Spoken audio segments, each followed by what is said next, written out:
Carol Christou. Windsor es una ciudad en el suroeste de Ontario, Canadá, ubicada en la ribera sur del río Detroit, justo en Michigan, Estados Unidos. Tiene una población de más de 200,000 personas y es un importante contribuyente a la industria automotriz de Canadá, además de ser culturalmente diversa. En el año 2000, el caso de Carol Christou se desarrolló en la ciudad. Poco se sabe acerca de Carol, especialmente sobre sus primeros años. Lo que sí sabemos es que estaba casada con un hombre llamado Bill y con él tuvo 2 hijos, una hija llamada Kelly y un hijo llamado Steven. La cronología de estos eventos sigue sin estar clara.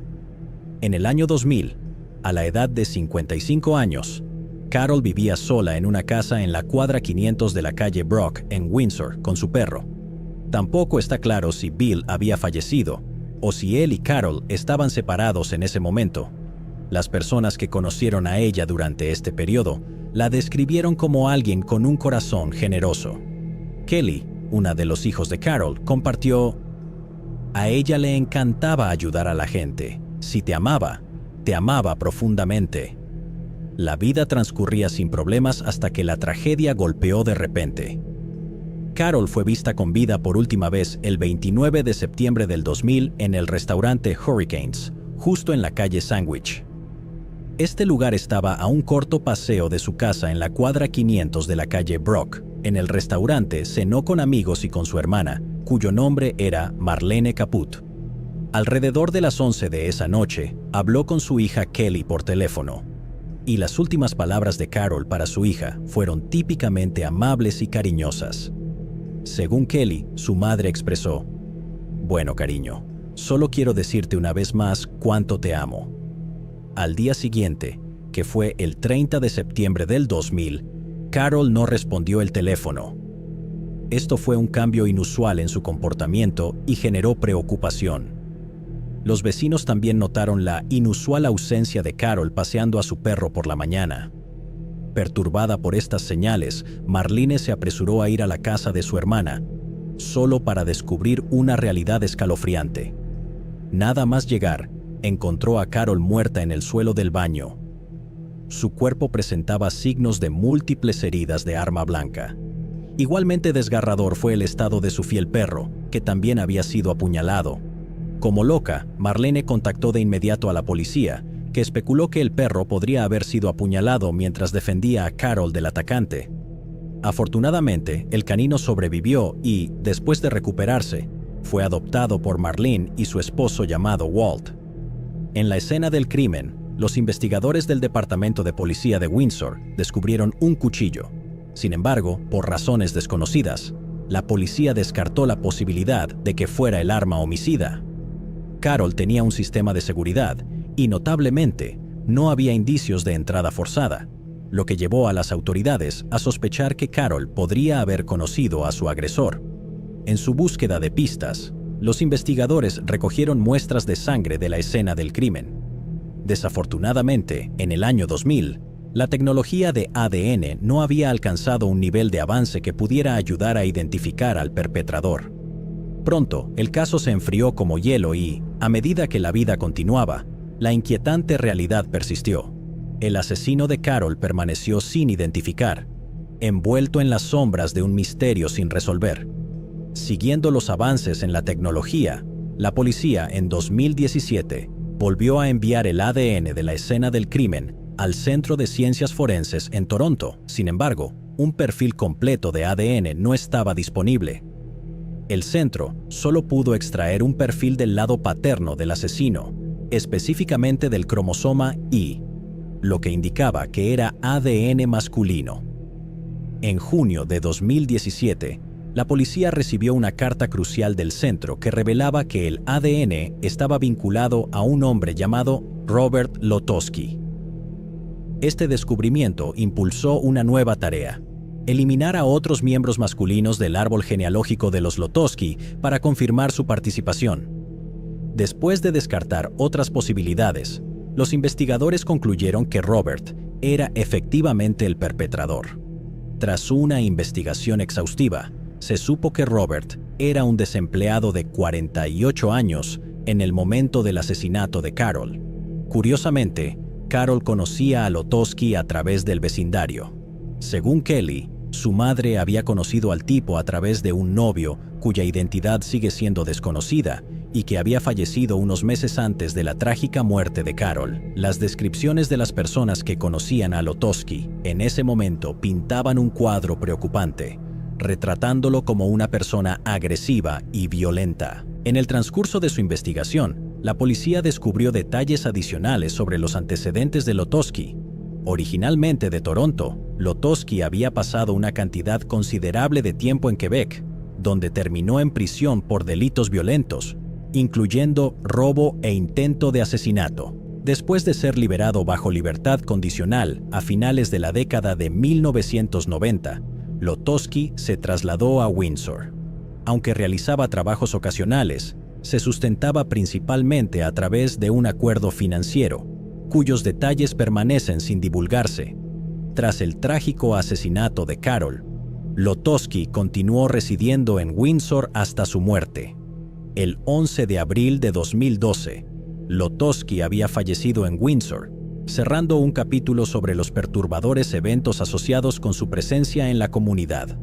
Aunque fue demasiado tarde para que Lotosky enfrentara las consecuencias por el crimen, la policía expresó su esperanza de que haberlo identificado llevara algo de justicia a la familia de Carol. Durante 2 décadas, Kelly, la hija de Carol, había luchado con el misterio del asesino de su madre. Al enterarse del nombre de Lotosky, sus emociones estaban predominantemente teñidas de amargura. Reflexionando sobre la situación, expresó: «Era demasiado tarde para la justicia aquí en la tierra, porque él ya había fallecido. Solo mucha ira. Desprecio a esa persona». En 2020 se hizo un anuncio declarando la resolución del caso. Durante este tiempo, la policía compartió una emotiva carta de Kelly, la hija de Carol. La carta transmitía emociones encontradas dentro de Kelly y su familia, expresando gratitud a todo el servicio de policía de Windsor por su profesionalismo y determinación en resolver el asesinato de su madre. La familia Christou ha sido notificada y han enviado una carta al servicio de policía de Windsor y solicitaron que se leyera durante la declaración de hoy. La carta dice lo siguiente: «Hoy está lleno de emociones encontradas para mí y toda mi familia. Nos gustaría agradecer a todo el servicio de policía de Windsor por su profesionalismo y determinación en resolver el asesinato de mi madre. Un agradecimiento especial desde el fondo de mi corazón a Al Frederick y Todd Lamar, quienes fueron inicialmente asignados al caso de homicidio. Su increíble cuidado y compasión a lo largo de los años nunca serán olvidados. El cierre siempre es importante, y aunque el dolor de perder a mi madre nunca desaparecerá, mi familia y yo estamos un poco más cerca de alcanzar esa meta. Kelly Christou». El sargento Ted Novak, de la División de Crímenes Mayores de la Policía de Windsor, enfatizó que, a pesar de la imposibilidad de justicia debido a la muerte de Lotosky, la dedicación de la policía para resolver el caso e informar al público reflejaba su compromiso de cerrar las investigaciones. Los reconocimientos a sus esfuerzos ofrecieron un sentido de alivio a la familia de Carol, aunque el dolor de su pérdida persistía. Barbara Callow. Nuestro siguiente caso nos lleva a Lake Havasu City, en Arizona, que es famoso por sus impresionantes senderos desérticos y emocionantes deportes acuáticos. La ciudad, que tiene una población de más de 50,000 personas, cuenta con una serie de atracciones, que incluyen el centro acuático, el London Bridge Resort y muchas otras. En 2005, un crimen trágico ensombreció este vibrante lugar, pero antes de entrar en detalles, rastreemos la historia desde sus raíces en Toronto, Canadá. Barbara Callow nació en la década de 1960 en Toronto, Canadá, de Werner y Brigitte Callow. Era una persona con variadas pasiones, desde cultivar hermosos jardines y disfrutar del ciclismo hasta el arte y la observación de aves. Su vida profesional reflejaba su dinamismo personal, con colegas que la reconocían como una brillante emprendedora que sobresalía en su carrera. Tras completar su maestría en el Colegio Veterinario de la Universidad de Guelph en Ontario, Canadá, Bárbara comenzó su trayectoria profesional como investigadora. En 1992, asumió el rol de inspectora de carne en la Agencia Canadiense de Inspección de Alimentos. La dedicación y destreza de Bárbara le valieron una promoción dentro de la rama científica, donde se convirtió en una pieza clave para brindar orientación sobre cuestiones relacionadas con la salud animal. Esta progresión en su carrera llevó a Bárbara a dejar Toronto y trasladarse a Ottawa. El 25 de marzo de 2005, a la edad de 45 años, Bárbara se fue de vacaciones. Viajó de Ottawa a Abbotsford, Columbia Británica, y luego a Las Vegas. Después de llegar a Las Vegas el 26 de marzo, alquiló un auto y continuó su viaje a Yuma, Arizona, donde pasó un día explorando. El siguiente destino de Bárbara fue Lake Havasu City, y el 2 de abril se registró en el motel Windsor Inn. Su propósito para visitar esta ciudad en particular era presenciar y fotografiar el hermoso florecimiento de las flores silvestres del desierto. En la noche del 4 de abril de 2005, justo antes de las 9 de la noche, Bárbara llamó a su madre, Brigitte Callow, que residía en Toronto. Durante la conversación, Bárbara compartió su plan de extender su estancia en Lake Havasu por un día adicional antes de dirigirse a Las Vegas para tomar el vuelo de regreso a casa. Brigitte no sabía que esa sería la última interacción con su hija. Al amanecer del 5 de abril del 2005, el auto alquilado por Bárbara no se encontraba en su lugar designado en el estacionamiento del Windsor Inn. La desaparición del vehículo generó preocupación, llevando a una empleada del hotel a dirigirse a la habitación de Bárbara. Para su consternación, descubrió a Bárbara sin vida adentro. El hotel se sumió en el caos y la policía local respondió rápidamente a la escena, iniciando una investigación sobre el trágico incidente. Una autopsia realizada posteriormente reveló que la causa de la muerte de Bárbara fue asfixia, resultante de haber sido sofocada con una almohada. Añadiendo al desconcierto, el bolso, las tarjetas de crédito, el teléfono celular y la identificación de Bárbara también habían desaparecido de la escena. Sin embargo, se descubrieron pruebas de ADN foráneo. 2 días después, el 7 de abril, el auto alquilado por Bárbara fue encontrado abandonado junto a la Interestatal 15, aproximadamente a 300 kilómetros del lugar del crimen inicial.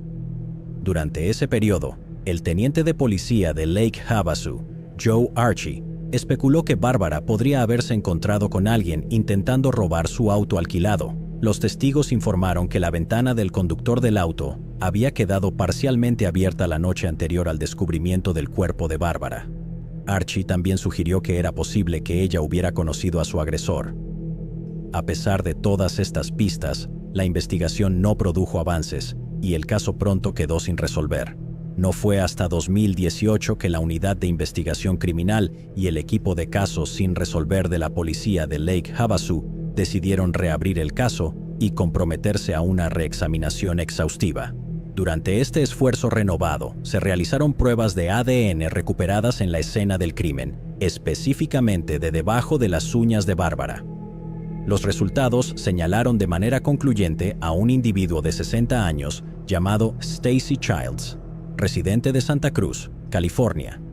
Al examinar más de cerca los antecedentes de Childs, surgió un patrón preocupante de numerosos problemas legales en California. Sus registros incluían una condena por delito grave en 2004 por encarcelamiento falso y otra condena por delito grave en 2005 por evadir a un oficial de paz. Notablemente, estos cargos resultaron en una sentencia de más de 2 años y medio en la prisión estatal de San Quentin. Los problemas legales de Childs persistieron con un arresto en 2012 por recibir propiedad robada, seguido de una condena por delito menor en 2018 por hacer amenazas de matar o herir a alguien. El 26 de abril de 2022, las autoridades localizaron y arrestaron con éxito a Childs en Santa Cruz. Este avance marcó un giro significativo en el caso. Tras el arresto de Childs en conexión con el caso de Bárbara, se presentaron cargos formales de asesinato en segundo grado contra él. Sin embargo, los procedimientos legales en desarrollo y la resolución final del caso aún son inciertos en este punto. Su juicio comenzó el 24 de abril de 2023 en la Corte Superior de Mojave. El 1 de mayo de 2023, Childs recuperó su libertad cuando el juez dictó un veredicto de absolución después de un juicio de una semana que terminó en un jurado dividido. Los jurados deliberaron más de 4 horas durante 2 días antes de informar al juez Derek Carlisle que no podían llegar a un veredicto unánime. El juez terminó declarando un juicio nulo y excusó al jurado. La fiscal adjunta del condado, Amanda Claerhaut, expresó posteriormente su intención de juzgar a Childs por segunda vez. John Harris Jr. Nuestro próximo caso nos lleva a San Mateo, una ciudad situada en el condado de San Mateo, California, con una población que supera los 105,000 residentes. Esta vibrante ciudad prospera en sectores económicos principales como la tecnología, la atención médica y la educación. Sin embargo, en 1989, un oscuro y desafortunado incidente se desarrolló dentro de la comunidad, arrojando una sombra sobre el paisaje normalmente bullicioso y diverso. En la mañana del 4 de febrero de 1989, a unos minutos pasadas las 4 de la mañana, un hombre desconocido entró en un apartamento en la cuadra 3100 de Casa de Campo, donde residía una mujer. La identidad de esta mujer permanece confidencial. El intruso avanzó hacia la cocina, donde agarró un cuchillo y luego entró en el dormitorio de la mujer. El hombre ocultó su rostro con un pañuelo, impidiendo que la víctima pudiera verlo. Una vez dentro, se metió en su cama, sometiéndola a una aterradora experiencia que incluyó abuso, estrangulamiento, apuñalamiento e incluso cortarle la garganta. A pesar de las lesiones sufridas, la valiente mujer negoció con el agresor. Después de que él se fue, ella llamó rápidamente al 911 para pedir ayuda. A la llegada de las autoridades a la escena, se hicieron arreglos para transportar a la mujer herida al hospital, donde recibió tratamiento médico vital. Afortunadamente, sobrevivió a la traumática experiencia. Tras este angustiante incidente, el Departamento de Policía de San Mateo inició una investigación exhaustiva para descubrir la identidad del perpetrador y llevarlo ante la justicia.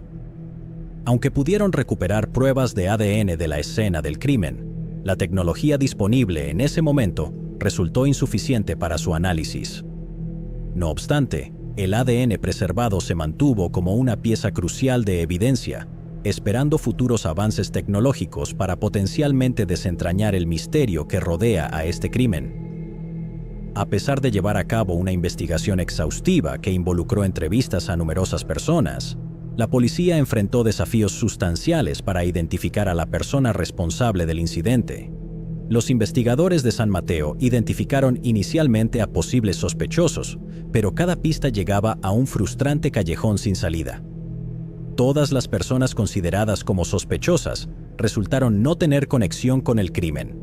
El caso permaneció sin resolver durante 30 años, proyectando una sombra escalofriante de imposibilidad. Durante este prolongado periodo, la víctima mantuvo un contacto cercano con los investigadores. Posteriormente, un avance se produjo en diciembre de 2020, cuando los investigadores lograron descubrir una coincidencia con el ADN del sospechoso. Lo que hace esta revelación aún más intrigante es que la coincidencia de ADN no provino de la Base de Datos Nacional de Aplicación de la Ley. El método específico y los detalles de cómo conectaron este ADN con el sospechoso es una información que se mantiene en secreto. Sin embargo, el sospechoso por fin tenía un nombre y un rostro. Su nombre era John Harris Jr., un hombre de 55 años. Una investigación adicional reveló que, en el momento del crimen, Harris vivía en el mismo vecindario que la víctima, aunque no se conocían. Aunque los detalles sobre Harris son limitados, se sabe que residió principalmente en el condado de San Mateo durante las últimas 3 décadas, mudándose a Arizona para 2020. El 24 de febrero de 2021, John Harris fue detenido cerca de su lugar de trabajo, donde estaba empleado como instalador de cámaras de seguridad. Los oficiales lo arrestaron y fue ingresado en la cárcel principal del condado de San Mateo. Harris enfrentó serios cargos, incluyendo uno por intento de asesinato premeditado y uno por mutilación agravada, ambos con la posibilidad de sentencias de cadena perpetua en el caso de una condena. Dada la gravedad de la situación, su fianza se fijó en $500,000. Durante una conferencia de prensa posterior al arresto, el jefe de policía de San Mateo, Ed Barberini, compartió que habían contactado a la víctima en este caso. La respuesta de la víctima se describió como un profundo sentido de alivio y gratitud al enterarse del arresto. Habiendo llevado la carga del recuerdo inquietante de este crimen durante toda su vida, la víctima experimentó comprensiblemente una oleada de emociones intensas tras este significativo desarrollo. La policía también insinuó la posibilidad de víctimas adicionales relacionadas con el caso y enfatizaron que se estaban procesando más pruebas de ADN. El destino de John Harris sigue siendo incierto, mientras los procedimientos legales se desarrollan a la espera del resultado final de este caso. Renee Blackmore. Nuestro próximo caso nos lleva a Viroqua, una pequeña ciudad en Wisconsin, Estados Unidos. Alberga a menos de 5,000 personas. Viroqua es conocida por algunas de sus atracciones populares, que incluyen Driftless Books and Music, el histórico Temple Theater y el parque del condado City Hollow.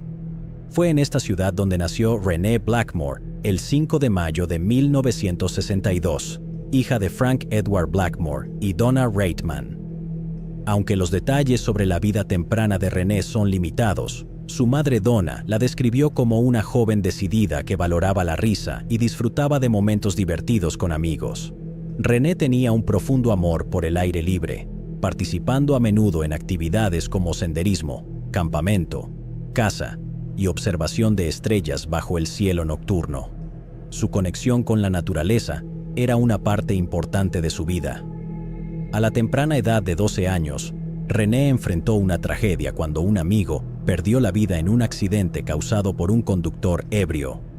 Esta desgarradora experiencia la llevó a crear su propio testamento, en el cual expresó su deseo específico de que sus cenizas fueran esparcidas en el bosque más cercano. Durante sus años de secundaria, Renee descubrió un sentido de propósito en el programa del Cuerpo de Entrenamiento de Oficiales de Reserva, ROTC, diseñado para preparar a los jóvenes para roles de liderazgo en el ejército de los Estados Unidos. Su madre recordó con orgullo que, para su último año, Renee había ascendido a la posición de comandante de la unidad.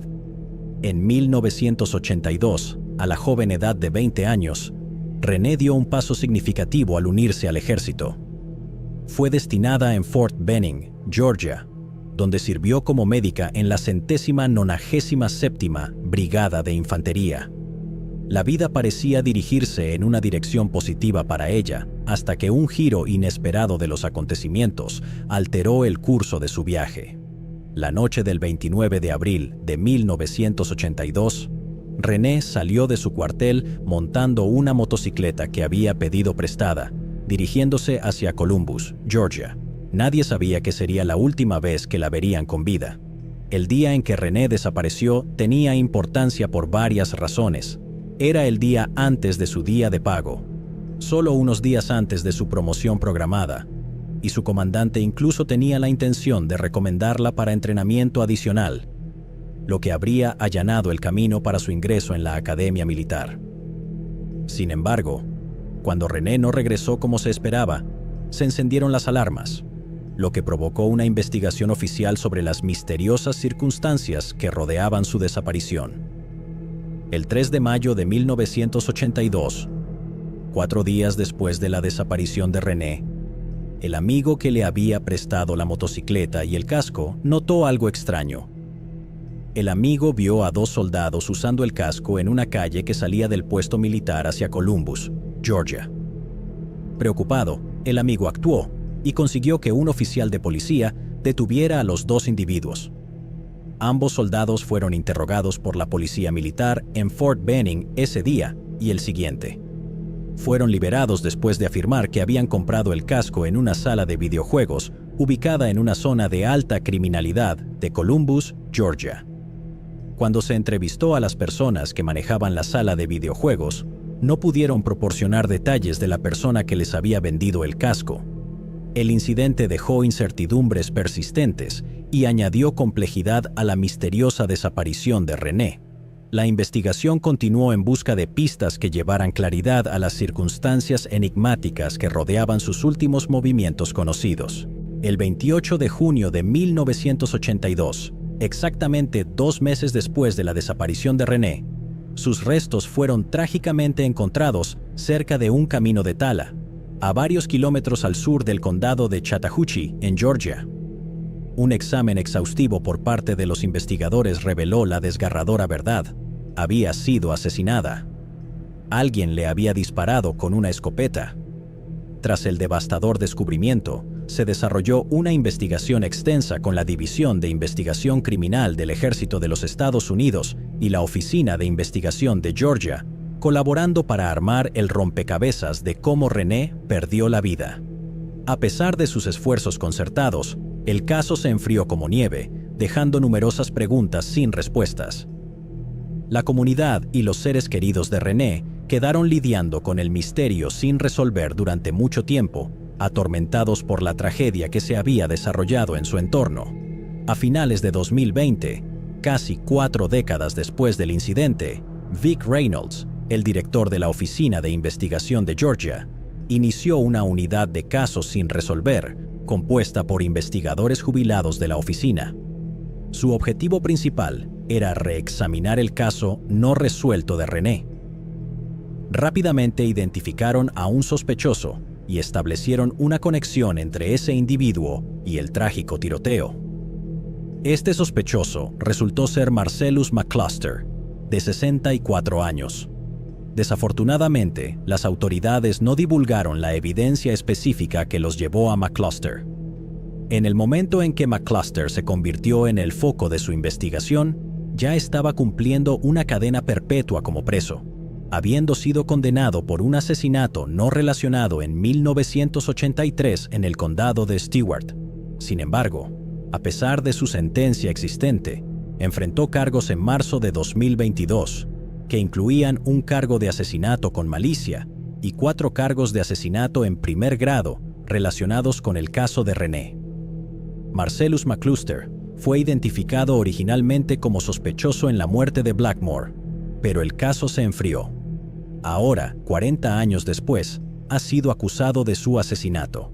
La reapertura de la investigación y los cargos subsiguientes llevaron una renovada atención al caso de larga data, ofreciendo un atisbo de posible justicia para René y su familia después de décadas de incertidumbre. Durante una conferencia de prensa en la que se divulgaron las actualizaciones sobre el caso, Kimberly Schwartz, la fiscal adjunta del Circuito Judicial de Chattahoochee, compartió reflexiones sobre las incertidumbres que rodeaban la vida truncada de René.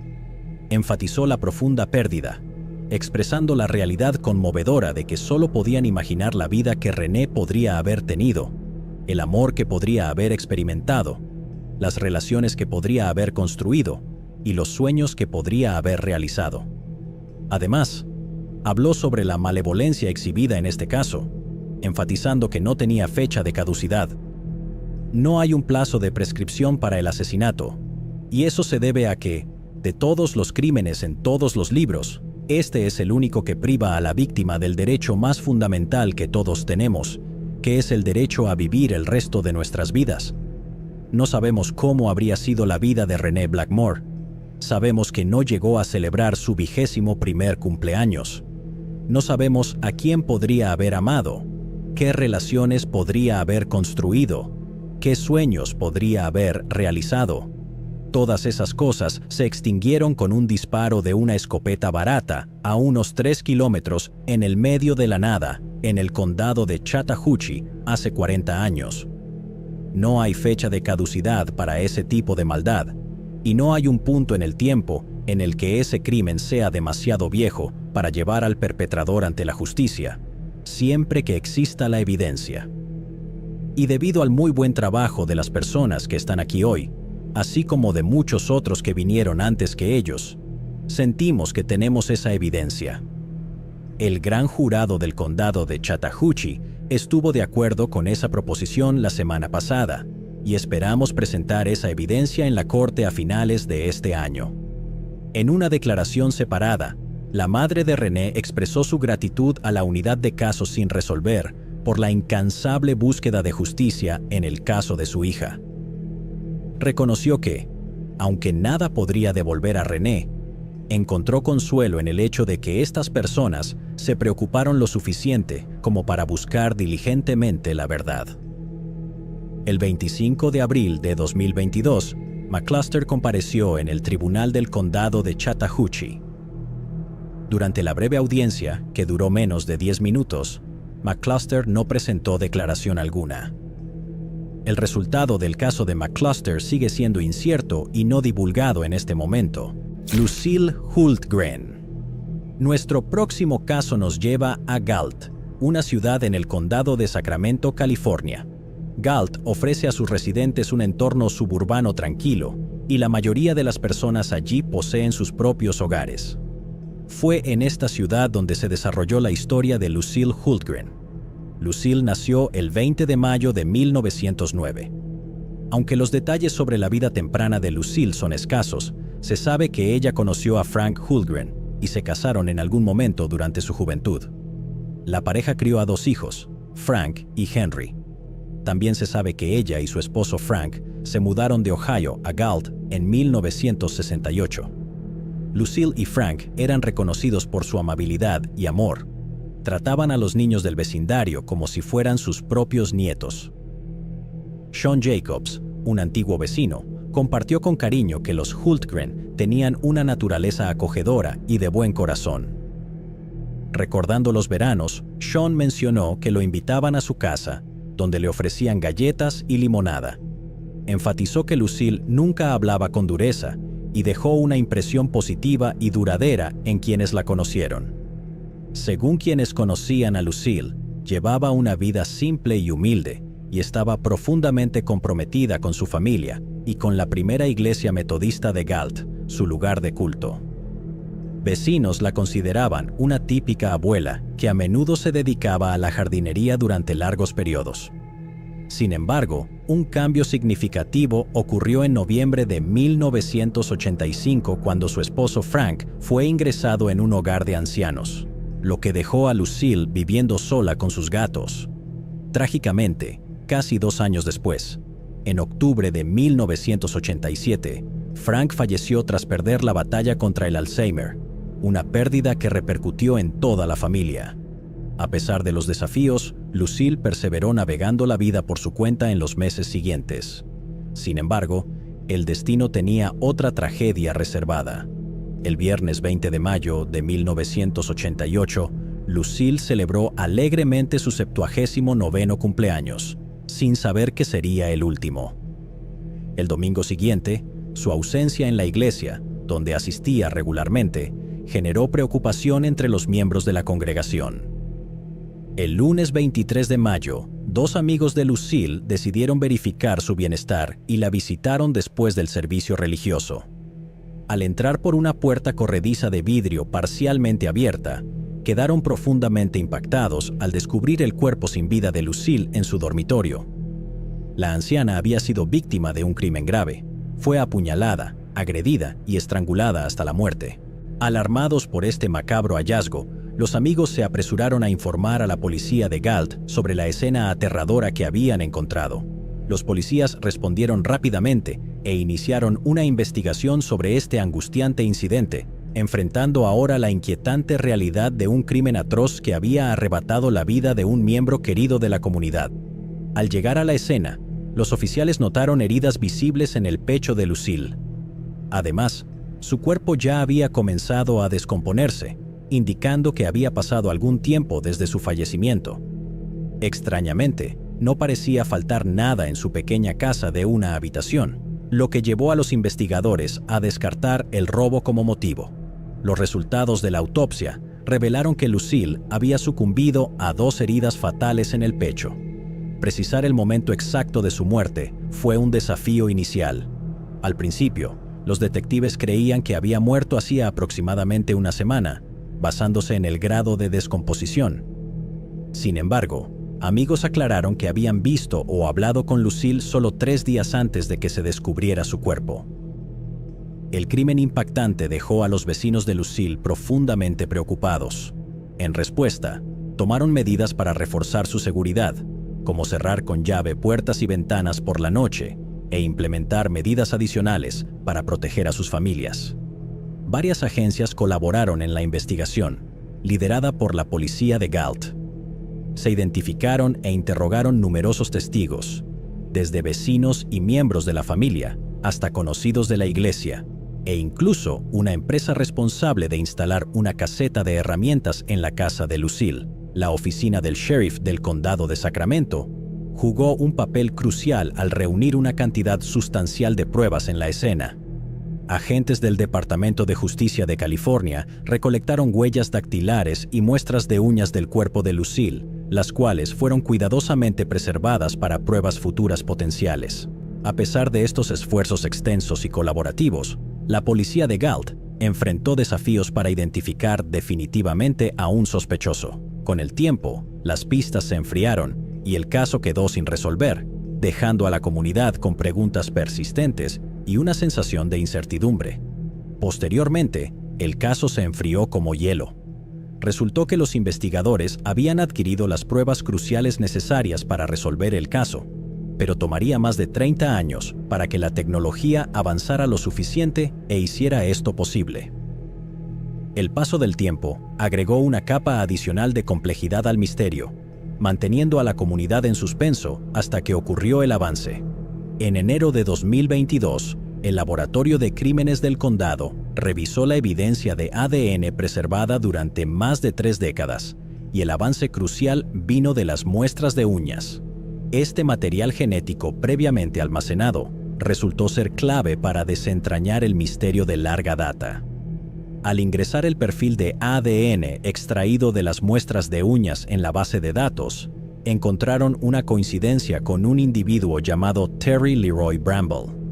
Los investigadores revelaron que Terry había sido residente a largo plazo en Trancia y Galt, con antecedentes de condenas penales. Pasó años viviendo en las calles de la ciudad, muchas veces bajo el paso elevado de la autopista 99. Cuando investigaron sus paraderos más recientes, los detectives descubrieron que la vida de Terry llegó a su fin en 2011 por causas naturales. La revelación de la conexión de Terry con el caso proporcionó un cierre a la trágica historia de Lucille, ofreciendo respuestas que habían eludido a la comunidad durante más de 3 décadas. Al momento del trágico asesinato de Lucille en 1988, Terry tenía solo 32 años. Sorprendentemente, los registros policiales indican que no surgió como sospechoso durante la investigación inicial sobre la muerte de Lucille. Ahora, con el sospechoso, Terry, descansando en su tumba, los detectives se encontraron sin medios para desentrañar el motivo detrás del crimen o entender cómo Terry pudo haber cruzado su camino con Lucille antes de su fallecimiento prematuro. A pesar de la falta de procesamiento del asesino de Lucille, los funcionarios de la policía de Galt expresaron satisfacción por lograr cerrar el caso. Aunque persistían preguntas sobre el motivo y las circunstancias sin respuestas, había un sentido palpable de cierre y resolución después de más de 3 décadas de incertidumbre. La comunidad, durante mucho tiempo atormentada por el caso sin resolver, pudo encontrar algo de consuelo en el conocimiento de que el misterio había llegado a su conclusión, aunque ciertos detalles permanecieran en el pasado. Christina Wariner. El próximo caso nos lleva a Santa Ana, una ciudad situada en el condado de Orange, California. Pertenece al área metropolitana de Los Ángeles en el sur de California y cuenta con más de 300,000 habitantes. Santa Ana ocupa el puesto de la segunda ciudad más poblada en el condado de Orange. Esta ciudad juega un papel crucial como un importante centro económico y cultural para la región de la costa de Orange. En 1964, en este mismo lugar, se desarrolló la desgarradora historia de Christina Elizabeth Bono Wariner. Pero primero, cambiemos nuestro enfoque a Des Moines, Iowa, donde ocurrieron los eventos iniciales de esta historia. Nacida el 11 de enero de 1917 en Des Moines, Iowa, los padres de Christina fueron Tommaso Vincenzo Bono y Concetta Pantuso. Aunque la información sobre Christina es limitada, su hija Christina Alonso, Pintó un retrato de ella como una mujer hermosa, pero atribulada, que luchaba por navegar la vida. Lonzo compartió que cuando Cristina era joven, su padre, también abuelo de Lonzo, cometió un asesinato en Iowa, lo que llevó a su ejecución en prisión. Tras estos trágicos eventos, Cristina se encontró criada en orfanatos y, a medida que crecía, enfrentó desafíos que la llevaron a tomar malas decisiones. Según Lonzo, su padre fue afectado por la parálisis infantil, mientras que describió a su madre como mentalmente afectada. «Mi madre era una persona muy triste», dijo Lonzo. Relató que cuando tenía 5 años, su madre, abrumada por el temor de que los trabajadores sociales la separaran de sus hijos, llegó a un punto de angustia donde intentó quitarse la vida, así como la de sus hijos. Tras este incidente traumático, Lonzo y su hermano Michael fueron cuidados por parientes o colocados en hogares de acogida. Años después, Lonzo tuvo un vistazo de su madre cuando las autoridades consideraron una posible reunión. Sin embargo, expresó que su madre estaba casi irreconocible. «Siempre tuve mucha empatía por ella porque siempre tuvo una vida extremadamente difícil», dijo Lonzo. En 1964, a la edad de 47 años, Cristina trabajaba como gerente residente en el Motel California en Santa Ana, California. Vivía sola en ese momento. Fue durante este periodo que ocurrió un evento escalofriante que parecía sacado de una película de terror. El 16 de febrero de 1964, un inquilino del Motel California hizo un descubrimiento angustioso. Encontró una puerta entreabierta y dentro yacía el cuerpo sin vida de Cristina, parcialmente vestida. Había sido agredida, golpeada y estrangulada. Charles Thayer, un oficial de patrulla de Santa Ana en ese momento, fue uno de los primeros en llegar al apartamento de Cristina. Allí se encontró con una escena perturbadora. Una huella de mano ensangrentada marcaba la puerta blanca de la unidad. El cuerpo sin vida de Cristina yacía en el centro de la sala de estar, rodeado por una cantidad significativa de sangre aún fresca. Sangre seca enmarañaba su cabello, obstruyendo su rostro. Una toalla estaba apretadamente atada alrededor del cuello de Cristina y tierra, probablemente proveniente de un macetero cercano, estaba colocada sobre su rostro y boca. Aunque el espacio estaba desordenado, no parecía haber sido saqueado, lo que llevó a la policía a especular que Cristina podría haber estado familiarizada con su asaltante. Una autopsia reveló el sombrío detalle de que su cráneo había sufrido fracturas por múltiples golpes severos. En sus esfuerzos por recopilar información, los oficiales interrogaron a los residentes del motel, pero obtuvieron poco. Sin embargo, se produjo un avance cuando un hombre empleado en una agencia de fianzas alojado en el segundo piso recordó haber escuchado un golpe distintivo en el techo. Una investigación adicional por parte de la policía reveló que Cristina fue vista por última vez la noche del 15 de febrero de 1964, el día antes de su trágico descubrimiento. Había estado en compañía de otras personas viendo televisión en una sala común. Esta línea de tiempo proporcionó a los investigadores un punto de partida para reconstruir los eventos que condujeron al inquietante incidente en su apartamento. La investigación pronto se centró en la huella de mano ensangrentada en la puerta de Cristina. Los detectives entrevistaron a casi 200 individuos, recogiendo muestras de huellas dactilares para una comparación exhaustiva. A pesar de sus extensos esfuerzos, el resultado resultó elusivo ya que no surgieron pistas o coincidencias concluyentes de este proceso. La falta de pistas concretas dejó a los investigadores en un punto muerto, dejando la inquietante pregunta sobre la muerte de Cristina sin resolución. El caso pronto se enfrió, sin una comprensión definitiva de cómo encontró su trágico final ni la identidad de su agresor. En 2002, los avances en tecnología impulsaron a los investigadores de casos sin resolver a revisar nuevamente el misterio, particularmente las huellas dactilares ensangrentadas dejadas en la escena. Se produjo un avance cuando estas huellas se identificaron con éxito como pertenecientes a un hombre llamado Charles Edward Faith. Sus huellas, que supuestamente estaban presentes en una base de datos, y fueron confirmadas por un experto como idénticas a las encontradas en la sangre de la víctima en la puerta. Esta revelación marcó la primera vez que Faith apareció en el radar de los detectives y llevó un enfoque renovado a la investigación. Faith, quien era un delincuente previamente condenado, enfrentó un punto de inflexión el 1 de noviembre de 2007 a la edad de 67 años. Fue detenido sin incidentes en su casa en Felín, cerca de San Bernardino, por la policía de Santa Ana y la oficina del alguacil de Estados Unidos. Tras su arresto y puesto bajo custodia, el detective de Santa Ana, Louis Martínez, entrevistó a Faith. Inicialmente, Faith negó tener conocimiento del motel o de Cristina. Sin embargo, confesó haber estado presente el día de la muerte de Cristina. La versión de Faith presentó un relato desconcertante durante la entrevista policial. Afirmó haber estado hospedado en el motel, aunque su nombre no estaba en el registro. Surgieron declaraciones contradictorias sobre si estaba intoxicado. Los detectives enfrentaron desafíos para obtener información clara sobre sus motivos para estar en la ciudad y su paradero en los días alrededor del asesinato. Según Faith, Cristina le había pedido que se fuera del motel. Sin embargo, admitió haber regresado, observándola ducharse en un baño compartido y luego entrando en su habitación. En un supuesto accidente, relató haber golpeado su cabeza contra la mesa y haberse desmayado. Faith afirmó haber limpiado su cabeza con un pañuelo y haber abandonado la escena.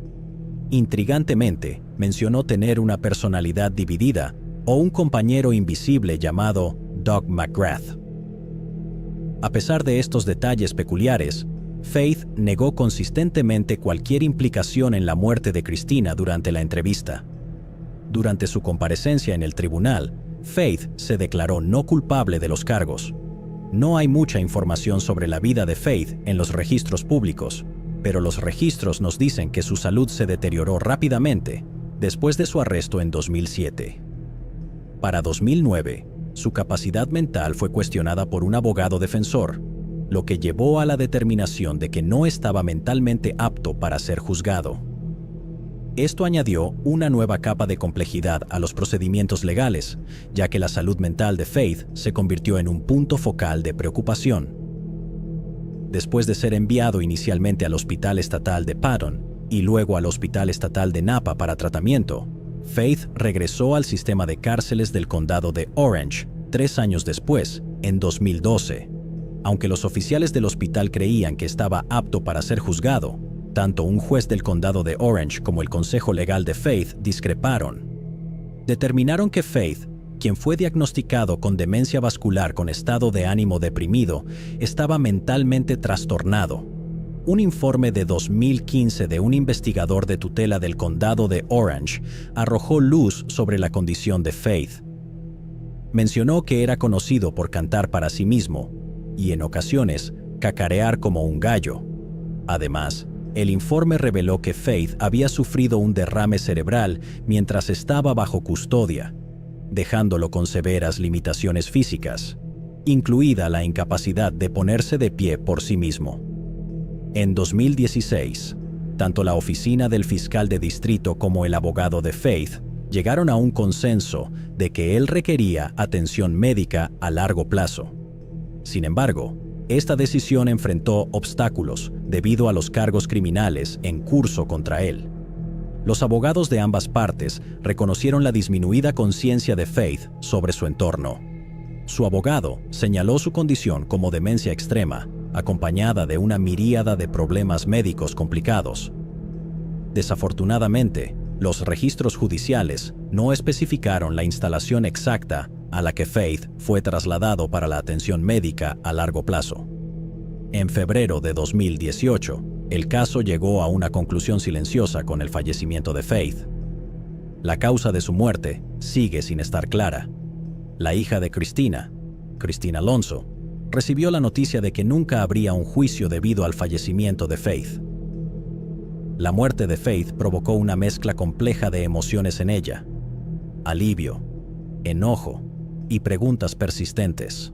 Entre estas preguntas, la principal era el deseo de entender los eventos que ocurrieron en la habitación donde su madre encontró su fin y la razón detrás de un acto tan atroz. Para Alonso, la búsqueda de cierre continúa. Baby Mary. En la gélida noche de Navidad de 1984, un secreto escalofriante yacía enterrado bajo la nieve en un parque desolado de Nueva Jersey. En medio de la nieve, se descubrió el cuerpo sin vida de una bebé recién nacida. La bebé, que más tarde sería nombrada Baby Mary, fue encontrada envuelta en una toalla dentro de una bolsa de plástico, con su cordón umbilical aún adherido. Después de 4 décadas, la policía encontró una pista esperanzadora. El caso nos lleva al municipio de Medham, también conocido como Medham Township, en Nueva Jersey. Como un pueblo sereno a más de 48 kilómetros de la ciudad de Nueva York, con una población de apenas 6,000 personas, es hogar de muchas celebridades, desde Whitney Houston hasta el actor ganador del Emmy, Peter Dinklage. El municipio es más conocido por su pintoresco encanto histórico y la Casa Phoenix, que sirve como edificio municipal. La taberna Black Horse es un refugio célebre para quienes buscan un descanso del ritmo de vida acelerado. Lo que hace que este lugar sea increíblemente popular es la calidez de la comunidad y las personas que se esfuerzan por ayudar y cuidar a los demás. Pero fue allí, en 1984, donde se hizo un descubrimiento trágico. El 24 de diciembre de 1984, una bebé de un día de nacida fue dejado para enfrentar un destino cruel en el frío implacable. Su cordón umbilical aún estaba adherido, un detalle desgarrador que subraya la naturaleza impactante de su abandono. 2 niños explorando los paisajes invernales en las afueras del municipio de Medham alrededor de las 10:30 de la mañana se encontraron con la bebé en una bolsa de plástico. Asustados y preocupados por la bebé, acudieron a la policía. El macabro descubrimiento provocó naturalmente una rápida respuesta de las autoridades locales. Al llegar a la escena del crimen, los agentes de la ley encontraron el cuerpo dentro de una bolsa de plástico, envuelto en una toalla, con el cordón umbilical aún adherido en el momento del descubrimiento. Se realizó un examen médico poco después, donde se concluyó que la bebé estaba viva al nacer y tenía 24 horas de vida al momento de su muerte. Se hizo evidente que esto no era solo un caso de abandono, sino un acto horrendo de asesinato. La infanta había sido dejada en una bolsa de plástico, lo que le impidió respirar y sobrevivir al frío extremo, lo que llevó a la asfixia y eventual muerte de la bebé. Debido a la falta de pruebas y testigos, la policía no pudo encontrar muchas pistas a seguir en ese momento. A pesar de una investigación exhaustiva, el caso se enfrió como nieve. En la muerte, la bebé fue bautizada por el reverendo Michael Drury de la iglesia de San José y fue nombrado Mary por un capellán policial. Fue enterrada en la iglesia de St. Joseph en el municipio de Medham y su memoria fue honrada anualmente en la víspera de Navidad después de su descubrimiento. Miembros de la comunidad y la policía se unieron para asegurarse de que nunca fuera olvidada. A pesar de que el caso se enfrió, el paso del tiempo no disuadió a los investigadores determinados. En 2014, la dedicación inquebrantable llevó a un momento crucial cuando se logró un avance. Los investigadores revisaron cientos, si no miles, de pistas para rastrear a los padres biológicos. En 2016 se encontraron algunas coincidencias, incluyendo el padre, y se confirmó que tenía 19 años en el momento del incidente. Se tomó ADN del bebé en el momento del descubrimiento. El análisis de ADN llevó a los investigadores a identificar al padre.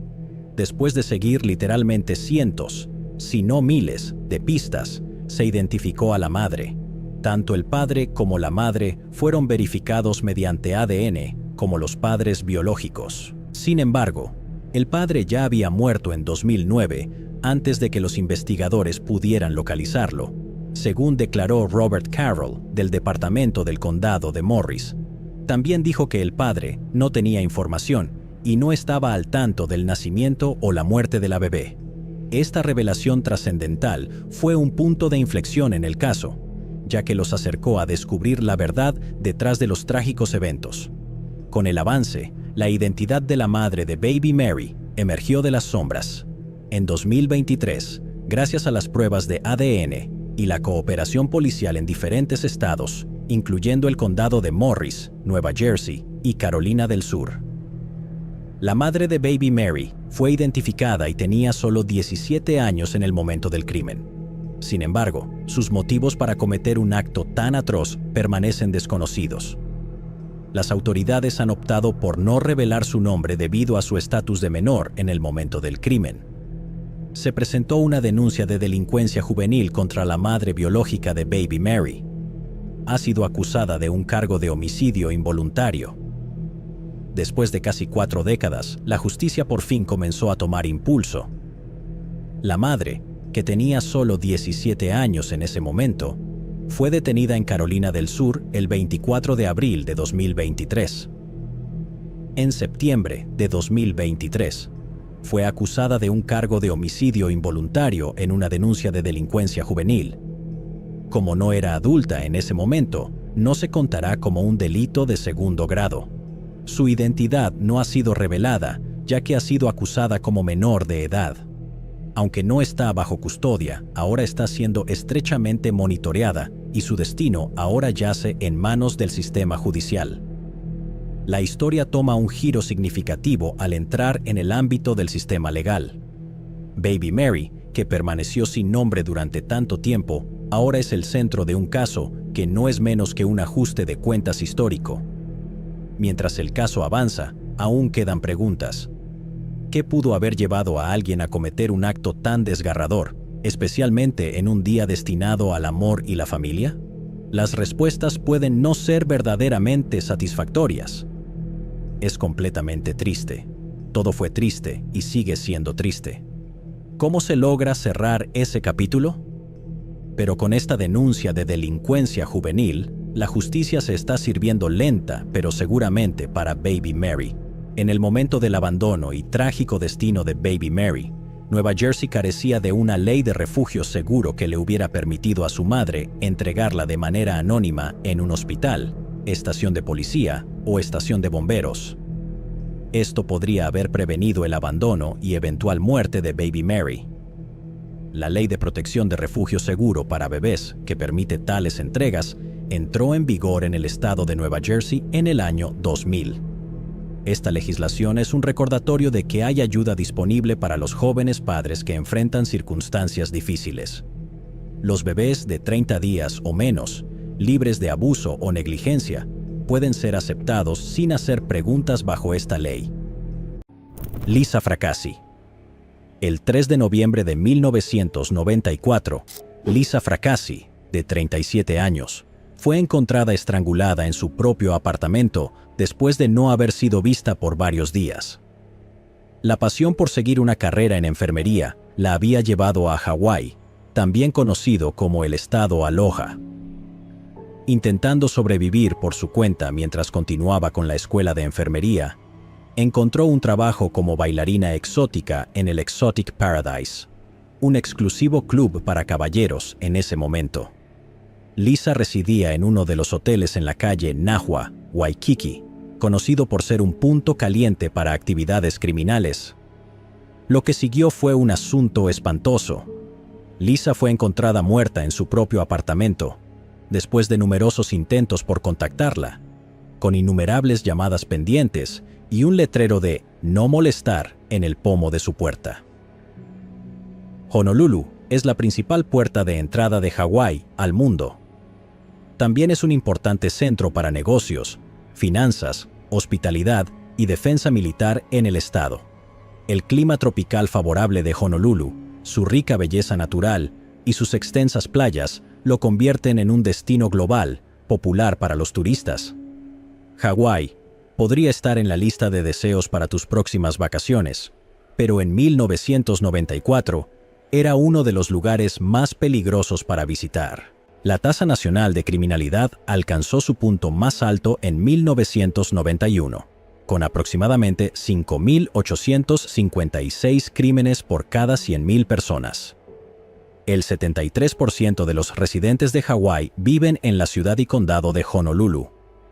En 1998, el 74.6% de los delitos totales del índice del estado, el 79.5% de los crímenes violentos y el 74.3% de los delitos contra la propiedad fueron reportados en Honolulu.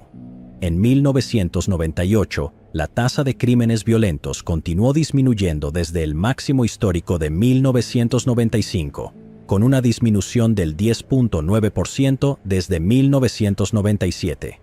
La tasa ha disminuido significativamente a lo largo de los años, convirtiendo a Hawái en el quinto estado más seguro de Estados Unidos en la actualidad, pero en el pasado albergaba muchos recuerdos amargos, y uno de ellos fue Lisa Ann Fracassi, una aspirante a estudiante de enfermería que llegó a Honolulu persiguiendo sus sueños. El 29 de junio de 1957, Lisa Ann Fracassi nació de sus padres Ernest Mee y Gloria Molinaro Fracassi. Era la más joven de la familia y tenía un hermano mayor, Ernest Fracassi. Siendo la hija menor, fue consentida y colmada de amor. Su familia residía en Niagara Falls, Estados Unidos, donde Lisa terminó su escolaridad con excelentes calificaciones. Nominada como estudiante de honor de la escuela secundaria de Niagara Falls, se graduó en 1975 y estaba interesada en seguir una carrera en enfermería. 3 años después, en 1978, decidió mudarse a Florida para sus estudios futuros. Aunque fue un gran cambio para la joven de 21 años, lo logró y pronto se graduó de la Universidad del Condado de Broward en 1979 con un título en enfermería. Además de su excelencia académica, también era una talentosa nadadora y se la conocía por ser una salvavidas calificada. Pasó los siguientes años de su vida trabajando como enfermera registrada en el Hospital Universitario en Fort Lauderdale, Florida. Ahora, como una estudiante estrella con un historial brillante y un trabajo apasionante, la vida de Lisa parecía casi perfecta, ¿verdad? Sin embargo, las cosas no eran tan impecables como parecían. Al indagar en su pasado, se revelan algunos eventos sorprendentes que prueban lo contrario. El 3 de mayo de 1987, mientras Lisa aún trabajaba como enfermera en el condado de Florida, fue encontrada conduciendo por la autopista en un Chevy CA28 de 1982.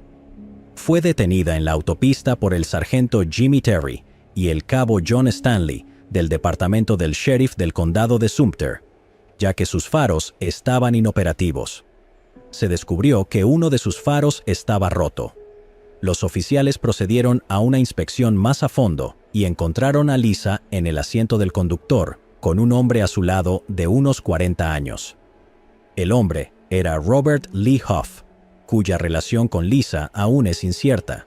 Uno de los oficiales notó una sustancia blanca dentro del auto, y debido a su sospecha, les pidieron que salieran para una búsqueda exhaustiva.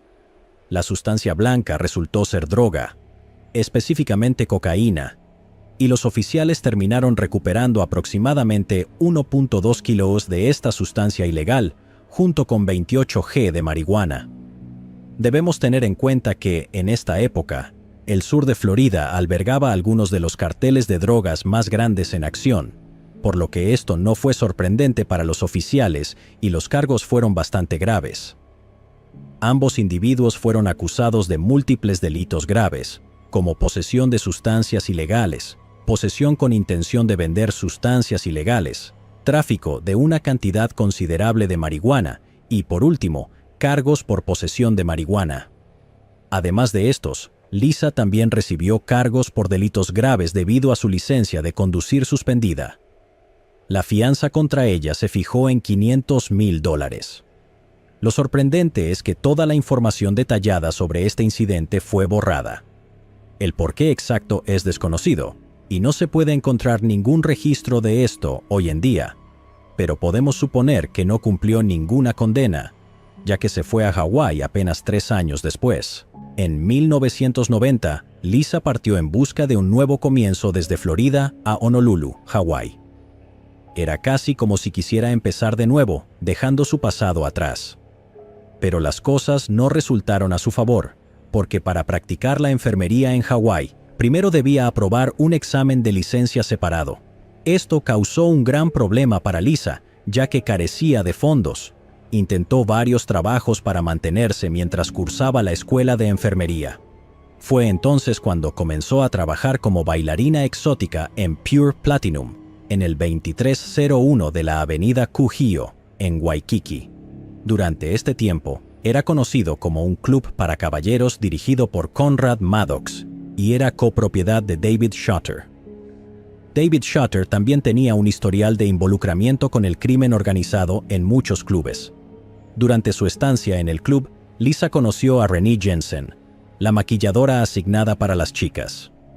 Pronto se convirtieron en mejores amigas mientras trabajaban juntas. Después de trabajar en el club durante 3 años, cambió a diferentes clubes, terminando en Exotic Paradise. Alrededor del primer mes de 1994, Lisa se mudó a la habitación 206 en el segundo piso del Aston Honolulu Prince, en el 415 de la calle Nawa, Waikiki. En abril de 1994, compartía la habitación con un compañero masculino. Apenas 3 días antes de Halloween, el 28 de octubre de 1994, Lisa pasó por la casa de Renee para dejarle una calabaza para su hija. Durante su última conversación en una llamada la noche siguiente, Lisa le mencionó a Renee sus planes para ese fin de semana. Estaba emocionada por Halloween y no había manera de que ella pudiera haber sospechado lo que iba a suceder a continuación. Lisa había roto recientemente con su novio, de 7 meses en octubre, quien aparentemente era un oficial del Departamento de Policía de Honolulu. La ruptura podría haber sido el catalizador de la cadena de eventos que ocurrirían después.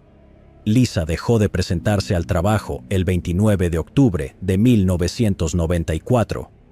Renunció a su trabajo mediante una llamada abrupta con su jefe, Kimsa, dueño del club Exotic Paradise. Dijo que había encontrado un nuevo trabajo y que ya no iba a presentarse más. Lisa cambió de opinión poco después y llamó al día siguiente para disculparse con Kimsa, pidiéndole que la aceptara de nuevo. Él no pensó mucho en ello, ya que era bastante común en su negocio, y la aceptó de inmediato. Lisa llegó para su turno esa noche del 30 de octubre y trabajó toda la noche. Salió del trabajo bastante tarde, alrededor de las 2 de la mañana, y esa sería la última vez que alguien la vería. El club permaneció cerrado el lunes 1 de noviembre, y al día siguiente, cuando Lisa no se presentó a trabajar, Kimsa llamó para verificar su paradero. Las llamadas telefónicas quedaron sin respuesta. El jueves 3 de noviembre de 1994, alrededor de las 12:05 de la tarde, una empleada de limpieza entró en la residencia de Lisa para asegurarse de que todo estuviera bien. Había un letrero de "No molestar" en el pomo de la puerta que estuvo allí durante varios días, según notó el personal. Después de casi 4 días sin respuesta, la empleada de limpieza entró para verificar su bienestar. Tan pronto como entró en la habitación, se encontró con una escena horripilante. Encontró a Lisa, de 37 años, estrangulada hasta la muerte en su propia cama. Lisa había sido estrangulada con un cable de teléfono que había sido enrollado alrededor de su cuello, y su boca estaba fuertemente tapada con sábanas. Había moretones por todo su cuerpo y cuello. El personal llamó a la policía para que tomara acciones inmediatas. Los investigadores del Departamento de Policía de Honolulu comenzaron una investigación de inmediato y recogieron todas las posibles pruebas de la escena del crimen. No había signos de entrada forzada al apartamento. 2 de las principales piezas de evidencia eran un preservativo usado y una colilla de cigarro.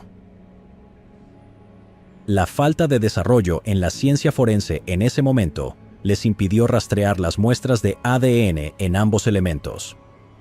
El cuerpo fue llevado para una autopsia, y los informes forenses confirmaron que murió la noche del 31 de octubre. La causa de su muerte fue asfixia por estrangulamiento severo. A pesar de un esfuerzo exhaustivo, ninguna de las pistas resultó, y el caso llegó a un callejón sin salida, enfriándose como granizo. La familia y los amigos de Lisa tuvieron que esperar 26 largos años para buscar justicia. El caso se reabrió en 2020 cuando la policía revisó las muestras de ADN y huellas dactilares recogidas de la colilla de cigarro y el preservativo encontrados en la escena del crimen. Las muestras fueron enviadas a Parabon Labs, una empresa con sede en Virginia que se especializa en ofrecer servicios de fenotipado a agencias de la ley. El desafío era que no teníamos la tecnología en aquel entonces cuando ocurrían estos casos. Cuando miras y lees los informes, a veces tienes que contactar a los testigos que fueron entrevistados hace mucho tiempo, porque tal vez no dijeron algo. Y a veces puede ser muy decepcionante no resolver el crimen de inmediato, pero los pocos pasos adicionales que tomas pueden ser muy importantes. El avance utilizando genealogía genética tuvo lugar bajo la atención de la renombrada genealogista genética C.C. Moore, quien resolvió el caso irresoluble. Se toman huellas dactilares con fines de identificación, por lo que pudimos identificarlos a través de las huellas dactilares. Así que, si las huellas dactilares regresan, en una secuencia de eventos solicitarían una muestra de ADN para confirmar. Comparaciones de ADN adicionales y un reexamen de las huellas dactilares dejadas en la escena resultó en la identificación de un hombre llamado Cecil H. Trent como el principal y probablemente único sospechoso en este caso. Trent nunca fue un sospechoso en la investigación inicial. Su relación con Lisa sigue siendo desconocida, pero es posible que se haya cruzado con ella alguna vez esa noche durante su trabajo como bailarina exótica hace casi 3 décadas. El Departamento de Policía de Honolulu pudo encontrar la coincidencia de una huella dactilar de Trent con una recogida del teléfono de Lisa en la escena del crimen. Su ADN también coincidió exactamente con el tomado del preservativo y la colilla de cigarro que habían sido cuidadosamente preservados todo ese tiempo. Desafortunadamente, cuando la policía investigó más sobre su pasado, encontraron que Trent murió en Honolulu en 2013 a la edad de solo 48 años debido a una insuficiencia cardíaca congestiva. Los misterios sobre este caso se han ido a la tumba con su asesino. El verdadero motivo del crimen de Trent y todas las supuestas preguntas sobre la vida y eventos de Lisa permanecerán sin respuesta para el mundo. Thomas, uno de los amigos cercanos de Lisa, compartió en una entrevista que ella era una persona cariñosa que se sentaba durante horas con personas que necesitaban ayuda. Agregó que quería ser enfermera y comenzó a bailar para poder ahorrar dinero para ir a la escuela. Pero con un trabajo regular es difícil ir a la escuela de enfermería, y una vez que te involucras en el ambiente del entretenimiento nocturno, es aún más difícil. La memoria de Lisa permanecerá grabada para siempre en las almas que tocó. Era conocida por su amoroso y amable esfuerzo, y siguió su pasión hasta su último aliento. Phil Perry, el 13 de abril de 1992, un triángulo amoroso que involucraba a un diácono, una miembro de su iglesia y el esposo, terminó de la manera más violenta. Uno de sus protagonistas, Philip Perry, un diácono de 44 años de la Iglesia Católica de St. Joseph, fue asesinado a tiros y su cuerpo fue dejado en su auto en Tijuana, México. En pocos meses, el caso se cerró y los investigadores creían haber encontrado al culpable, o al menos eso pensaban. Años después, una nueva investigación sobre el caso puso todo lo que los investigadores creían saber sobre la víctima y el perpetrador bajo escrutinio, revelando verdades impactantes sobre este fatal triángulo amoroso de la iglesia. Los principales eventos de la historia de hoy tienen lugar en Upland, California, una ciudad en el condado de San Bernardino, California, con una población de poco menos de 80,000 personas. Upland es una ciudad en crecimiento con una economía en auge. Tiene varios lugares históricos de interés, como la Madonna of the Trail, la Ruta 66 y la Avenida Euclid.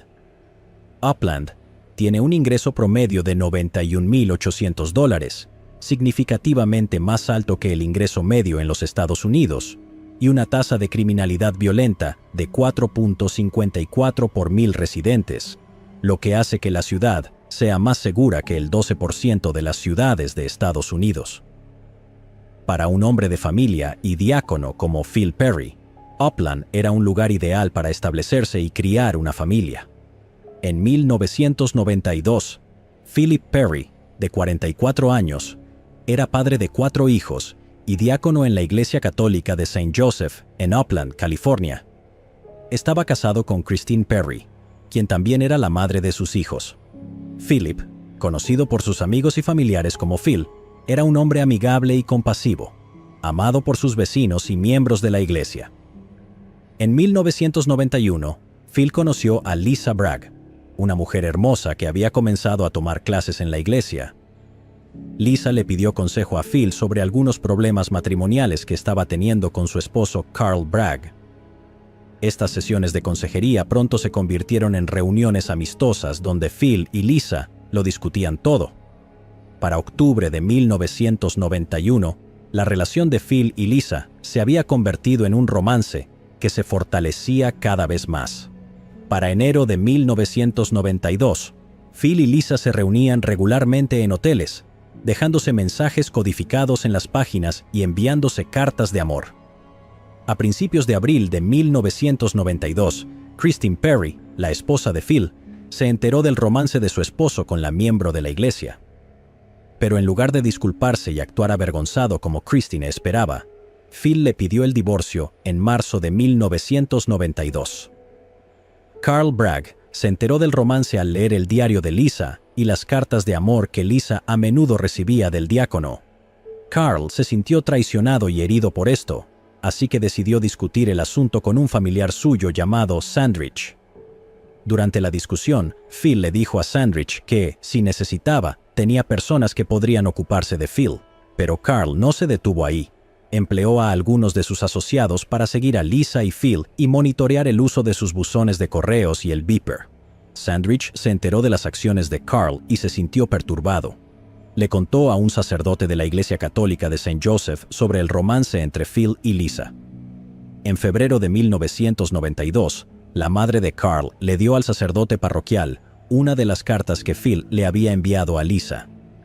El sacerdote confrontó a Phil sobre el romance, pero Phil negó tener alguna relación romántica con Lisa y afirmó que la relación era puramente platónica. Sin embargo, más tarde Phil le contó a Lisa sobre esta confrontación y le aconsejó que fuera más cuidadosa con su beeper y sus teléfonos, y que guardara sus cartas en un lugar seguro donde su esposo no pudiera encontrarlas. El 4 de abril de 1992, 3 años después de casarse con Carl, Lisa le pidió el divorcio. Carl, que había sabido del romance de Lisa durante meses, no estaba dispuesto a permitir que un diácono le quitara a su esposa, así que puso en marcha planes para eliminar a Phil Perry. El 11 de abril de 1992, Phil salió de casa para ir al trabajo. No regresó a casa, no llamó ni envió un mensaje. A las 9:30 de la noche, Christine aún no había recibido noticias de su esposo y decidió hablar con la policía. Le dijo a la policía que no tenía idea de dónde estaba su esposo y que no solía estar al tanto de sus movimientos. ¿Sabe dónde está su esposo? ¿Siempre le dice dónde está? Y le dije, no siempre sé dónde está. El oficial dijo, ok. Eso fue suficiente. Entendió que las cosas no estaban bien. Inmediatamente la policía supo que las cosas no estaban del todo bien con Christine y el matrimonio de Phil. Después de hacer todas las preguntas importantes, la policía presentó un informe de persona desaparecida para Phil Perry. Al mismo tiempo, Christine recibió una carta supuestamente de Phil, en la que se disculpaba por la infidelidad y le decía que se fue. La carta le parecía extraña a Christine porque Phil solía escribir con una computadora y no con una máquina de escribir, y la firma parecía extraña. La iglesia donde Phil era diácono también recibió una carta similar. El 13 de abril, el detective Emerson de la División de Homicidios de San Bernardino condujo al sur hasta Tijuana, México. Mientras conducía por una calle residencial, De repente se detuvo cuando encontró un Chrysler blanco abandonado que coincidía con la descripción del auto de Phil Perry. Emerson estacionó su auto y se acercó al Chrysler para examinarlo. Al abrir el asiento trasero, encontró el cuerpo de Phil Perry. Parecía que Phil había sido empujado y luego le dispararon por la espalda. Su cuerpo estaba doblado en el asiento trasero, con sangre salpicada por todo el asiento y la alfombra del piso. También había un casquillo gastado en el piso.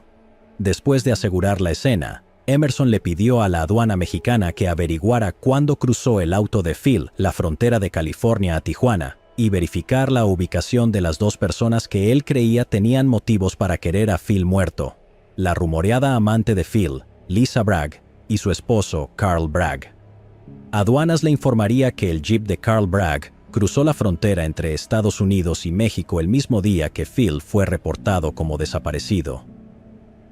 Esto fue suficiente motivo para que Emerson llevara a Carl para ser interrogado en la comisaría de policía. Emerson comenzó a interrogar a Carl sobre su relación con Phil Perry y lo que sabía sobre el romance entre Phil y Lisa Bragg, su esposa, así como sobre la desaparición y el asesinato de Phil. Y luego me hizo un montón de preguntas sobre ¿sabes Phil Perry y Lisa y lo que yo sabía sobre su asesinato y su desaparición? En ese momento, yo estaba diciendo... La respuesta de Carl a todas las preguntas que le hicieron fue que no sabía nada sobre la desaparición o el asesinato de Phil. Mientras tanto, la policía había obtenido una orden para registrar la casa y el negocio de Carl.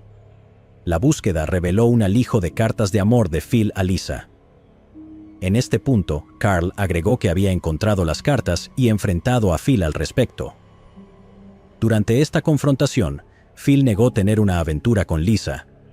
Afirmó que Carl había malinterpretado las cartas y que el amor que compartía con Lisa era un amor espiritual de hermandad cristiana, un amor espiritual. Pero Carl no creyó la historia de Phil. Phil negó todo, incluso cuando le dije que tenía las cartas. Él dijo: No, no es lo que piensas. Es un amor espiritual de hermandad cristiana. No es lo que estás pensando. Estás pensando en la lujuria de la carne, y nosotros tenemos un amor espiritual. En las cartas, Phil y Lisa se referían a estar en una habitación de hotel donde hacían el amor y otros detalles íntimos de su relación. Leer estos detalles enfureció y lastimó mucho a Carl. Dos de las personas en las que más confiaba en el mundo lo habían traicionado de la peor manera posible. Mencionaron que estaban en una habitación de hotel y que hacían el amor. Fue en detalle. Estaba enojado. Estaba herido, principalmente más herido que enojado. Estaba herido porque confiaba mucho en este hombre.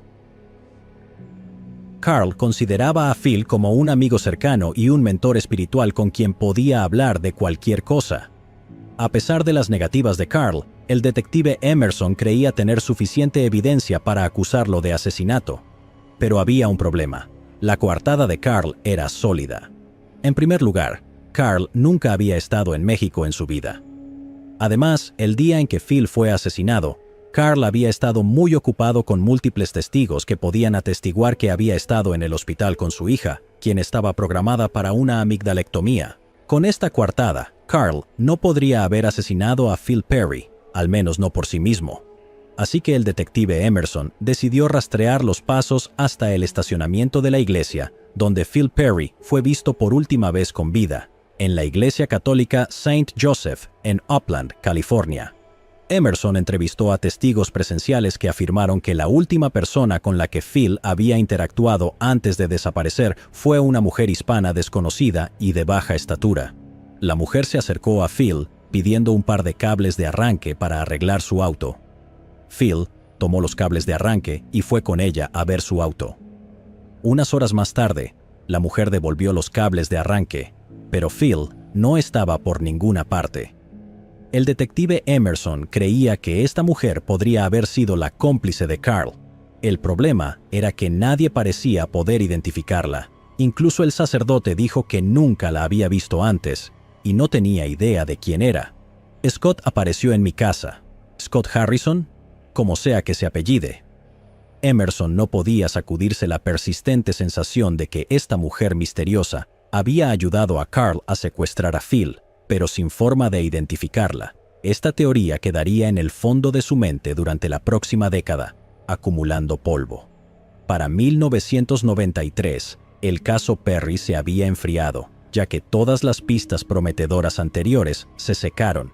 Sin embargo, Russell Perry, el hijo de Phil, no podía dejar el asunto hasta que se hiciera justicia con los asesinos de su padre. Constantemente acosaba a la policía para que reabriera la investigación, hasta que la unidad de casos sin resolver del departamento del sheriff del condado de San Bernardino lo reabrió. En 2001, el detective Phil Emerson, quien formaba parte de la unidad de casos sin resolver, por fin recibió la pista que necesitaba para resolver la misteriosa muerte de Phil Perry. Una mujer contactó al Departamento de Homicidios de San Bernardino con pruebas sólidas. Afirmó que su nombre era Liz Minor, la hermanastra de Carl Bragg. Ella era la misma mujer hispana de baja estatura que había pedido prestados los cables de arranque a Phil aquel fatídico día. Liz afirmó que Carl la había empujado a organizar una reunión con Phil. Según ella, el estudiante universitario Scott Harrison, el mejor amigo de Carl, apareció en su casa el 13 de abril de 1992. Juntos condujeron hasta el estacionamiento de la iglesia católica St. Joseph, ya que Liz había programado una cita de consejería con Phil, quien también era su pastor. Mientras tanto, Carl había organizado todo esto para que ocurriera el mismo día en que tenía que llevar a su hijastra al hospital para una amigdalectomía, creando una coartada para sí mismo. Mientras Scott permanecía en el auto, Liz se acercó a Phil para su reunión. Después de la reunión, Liz le contó a Phil sobre los problemas con su auto y le pidió unos cables de arranque. Phil y Liz fueron a su camioneta para buscar los cables. Mientras tanto, Scott había movido el auto de Liz alrededor de la esquina, fuera de la vista de la iglesia. Mientras Phil y Liz estaban junto a la camioneta hablando, Scott saltó del auto y se puso al lado de Phil. En este punto, Liz afirmó que estaba asustada porque ni vio ni esperaba que Scott apareciera tan repentinamente. Y lo siguiente que sé es que Scott estaba parado al lado de Phil y yo me asusté. Porque me asusté, no esperaba que apareciera. Liz luego afirmó que Scott, al estar al lado de Phil, le dijo a Phil que se callara porque llevaba una pistola. Scott entonces tapó la boca de Phil con cinta y lo forzó a entrar en el asiento trasero de la camioneta. Le dijo a Phil que se callara, y él tenía una pistola. Scott tenía una especie de cinta adhesiva o algo así, y la puso en la boca de Phil y lo metió en el asiento trasero. Scott me apunta con el arma. Lo siguiente que Liz escuchó fue un fuerte estallido que le lastimó los oídos. Scott había disparado con un revólver Magnum 357, golpeando a Phil en la parte superior de la espalda. Y me dice, entra al auto. Y lo siguiente que sé es que escucho un sonido estruendoso en el auto. Me duelen los odios y yo hago, ¡ah! Y salto. Y él me dice, solo conduce. Los investigadores luego descubrieron que la bala había salido por su cabeza, matándolo en el acto. Liz, en pánico, comenzó a jadear y a llorar diciendo que quería irse a casa.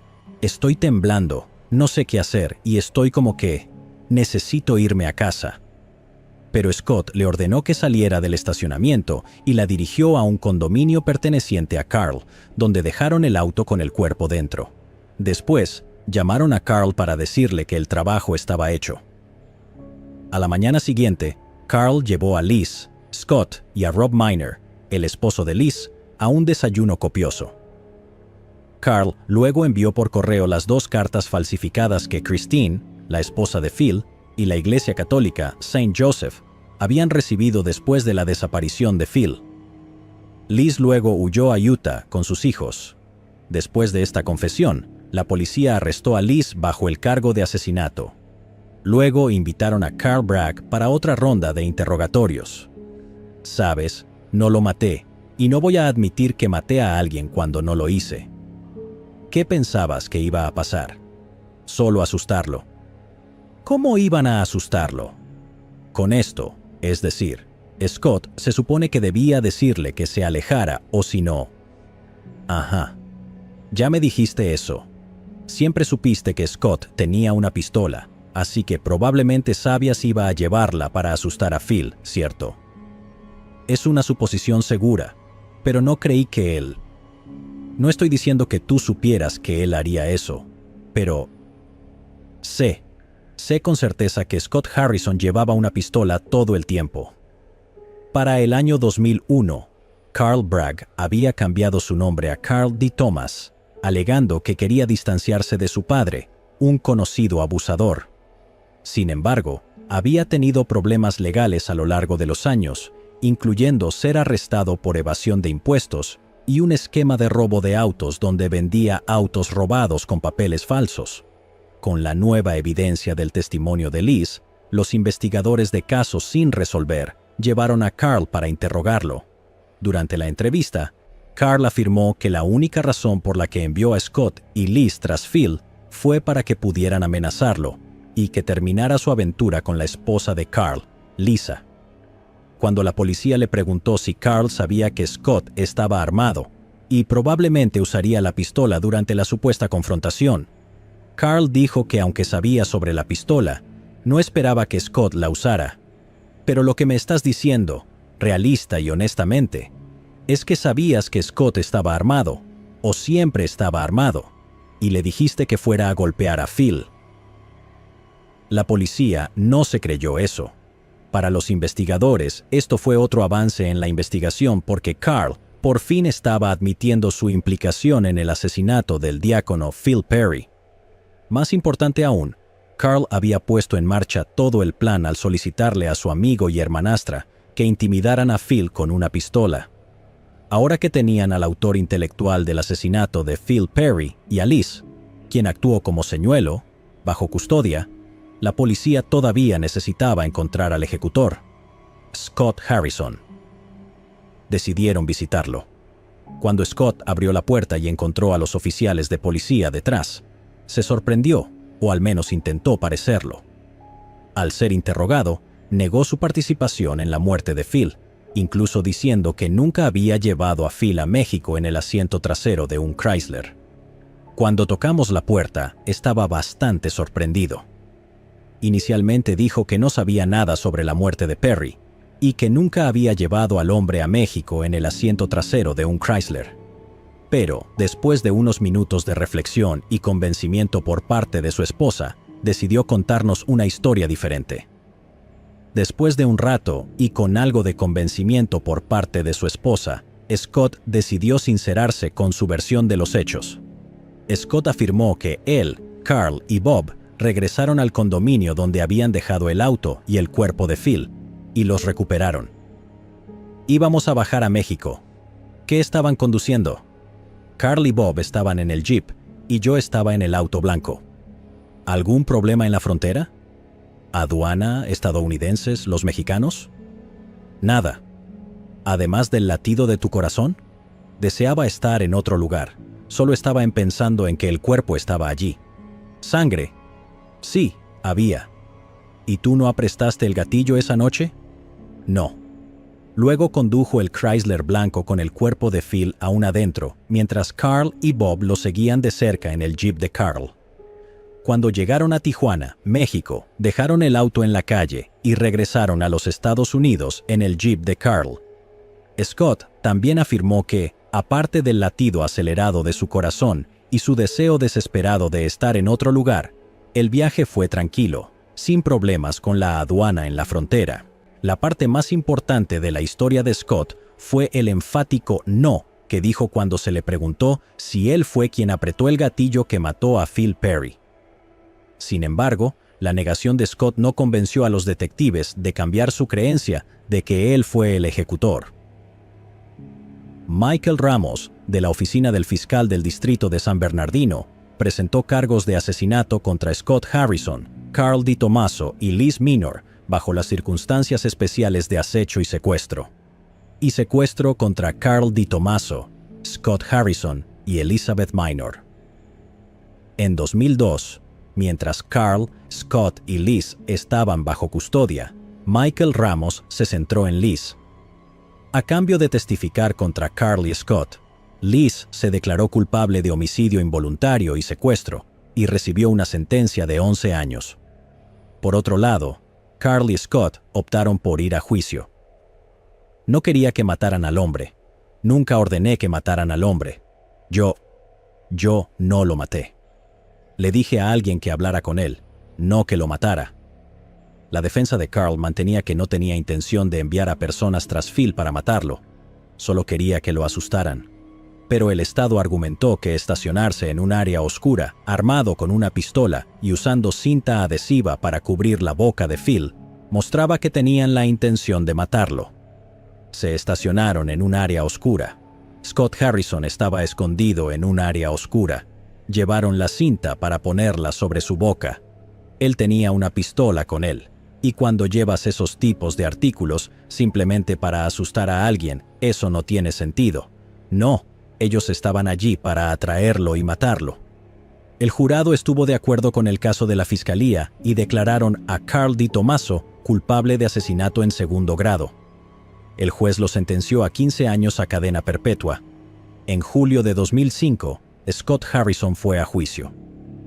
Su defensa fue que los dos testigos clave del Estado, Carl y Liz, no eran creíbles. Esta defensa funcionó, y después de deliberar durante una semana, el jurado absolvió a Scott. Según uno de los jurados, Warren Giles, no había pruebas suficientes de que él realmente disparara. Después de cumplir 15 años en la prisión estatal de Ironwood, Carl solicitó libertad condicional en 2016, pero le mintió a la Junta de Libertad Condicional sobre obtener un título de MBA, que resultó ser un título falso que había comprado. También presentó un diploma falso a la Junta de Libertad Condicional. La Junta decidió que Carl intentaba cometer fraude, por lo que le negaron la libertad condicional. La familia de Phil Perry ha seguido adelante y ha aceptado su pérdida. En abril de 2014, Russell Perry, uno de los hijos de Phil Perry, habló durante la Semana Nacional de los Derechos de las Víctimas de Crímenes en el Centro de Gobierno del Condado de San Bernardino. Russell, ahora abogado, dijo: «Obviamente, no fue la resolución que habría preferido, pero este es el sistema que tenemos en marcha. Sin él, sería anarquía. Sabemos que cuando se trata de asesinato, nunca se puede encontrar una resolución verdaderamente justa. Nuestros seres queridos nunca podrán ser devueltos a la vida. Es un dolor que los familiares tendremos que soportar el resto de nuestras vidas». Bonnie Baker. Era lunes, 29 de junio de 1998. Bonnie Baker, de 47 años, había estado trabajando más allá de su turno en el restaurante The Fort en Morrison, un suburbio de Denver, Colorado. Más tarde esa noche, cuando Bonnie casi había terminado su turno, el gerente del restaurante le ofreció un aumento de sueldo. Ella dejó el restaurante poco después con una gran sonrisa en su rostro. Unas horas más tarde, ese mismo día, Bonnie y sus seres queridos se reunieron en el tráiler de un amigo para celebrar el aumento. Crespen Nene Pérez, el novio de 36 años de Bonnie, también estaba en la fiesta. Pero había alguien que no estaba realmente feliz por esta celebración. Como Bonnie tuvo que irse de la fiesta antes de lo esperado, sus amigos la felicitaron una vez más y se despidieron, sin saber que esa sería la última vez que la verían. Al día siguiente, Bonnie fue reportada como desaparecida. La misteriosa desaparición de Bonnie nos lleva de vuelta al verano de 1998 en la ciudad natal de Bonnie, Denver. Denver es una ciudad consolidada y condado, la capital y ciudad más poblada del estado de Colorado, en los Estados Unidos. Famosa por su colección de museos de clase mundial, cervecerías de primera categoría y lugares históricos, Denver es uno de los mejores destinos turísticos. Su ubicación en las montañas rocosas ofrece una puerta de entrada a una variedad de actividades al aire libre, como el esquí y el snowboard. Sin embargo, también hay riesgos asociados con la ciudad. Denver ocupa un lugar notablemente bajo en cuanto al bienestar de sus ciudadanos, siendo más segura que solo el 1% de todos los vecindarios de Estados Unidos. Denver es considerada una de las ciudades más peligrosas del país, con una probabilidad de 1 en 103 de ser víctima de un crimen violento. Y en esta peligrosa ciudad es donde tuvo lugar el trágico caso de Bonnie. Bonnie Lee Baker nació el 4 de febrero de 1951, hija de Wanda Elizabeth Baker y Arthur Andrew Baker. Aunque no se sabe mucho sobre los primeros años de vida de Bonnie, en 1998 ella ya tenía un hijo, José, y ambos vivían en Denver. En ese momento, Bonnie trabajaba en el restaurante The Fort, en la carretera 8 en Morrison, donde también conoció a su novio, Crespen Nene Pérez, unos meses antes. Aunque llevaban menos de un año saliendo, el tiempo que pasaban juntos trabajando en el restaurante los había acercado mucho. Bonnie compartía un apartamento con Pérez en Denver, y su hijo José solía visitarlos con frecuencia. A pesar de que Pérez no era el padre de José, este intentaba ser acogedor con Pérez, pero algo no cuadraba con él. José y Pérez no se llevaban exactamente bien, pero como Bonnie era importante para ambos, mantenían una relación pacífica. Por otro lado, Bonnie tenía sus propias luchas secretas. Estaba lidiando con una grave adicción a las drogas y en ese momento estaba tratando de mantenerse limpia. Caer en la tentación nuevamente podría haberla hecho retroceder al punto de partida, por lo que Bonnie se esforzaba por mejorar cada día. El lunes 29 de junio de 1998 fue un día ocupado para Bonnie en el restaurante The Fort.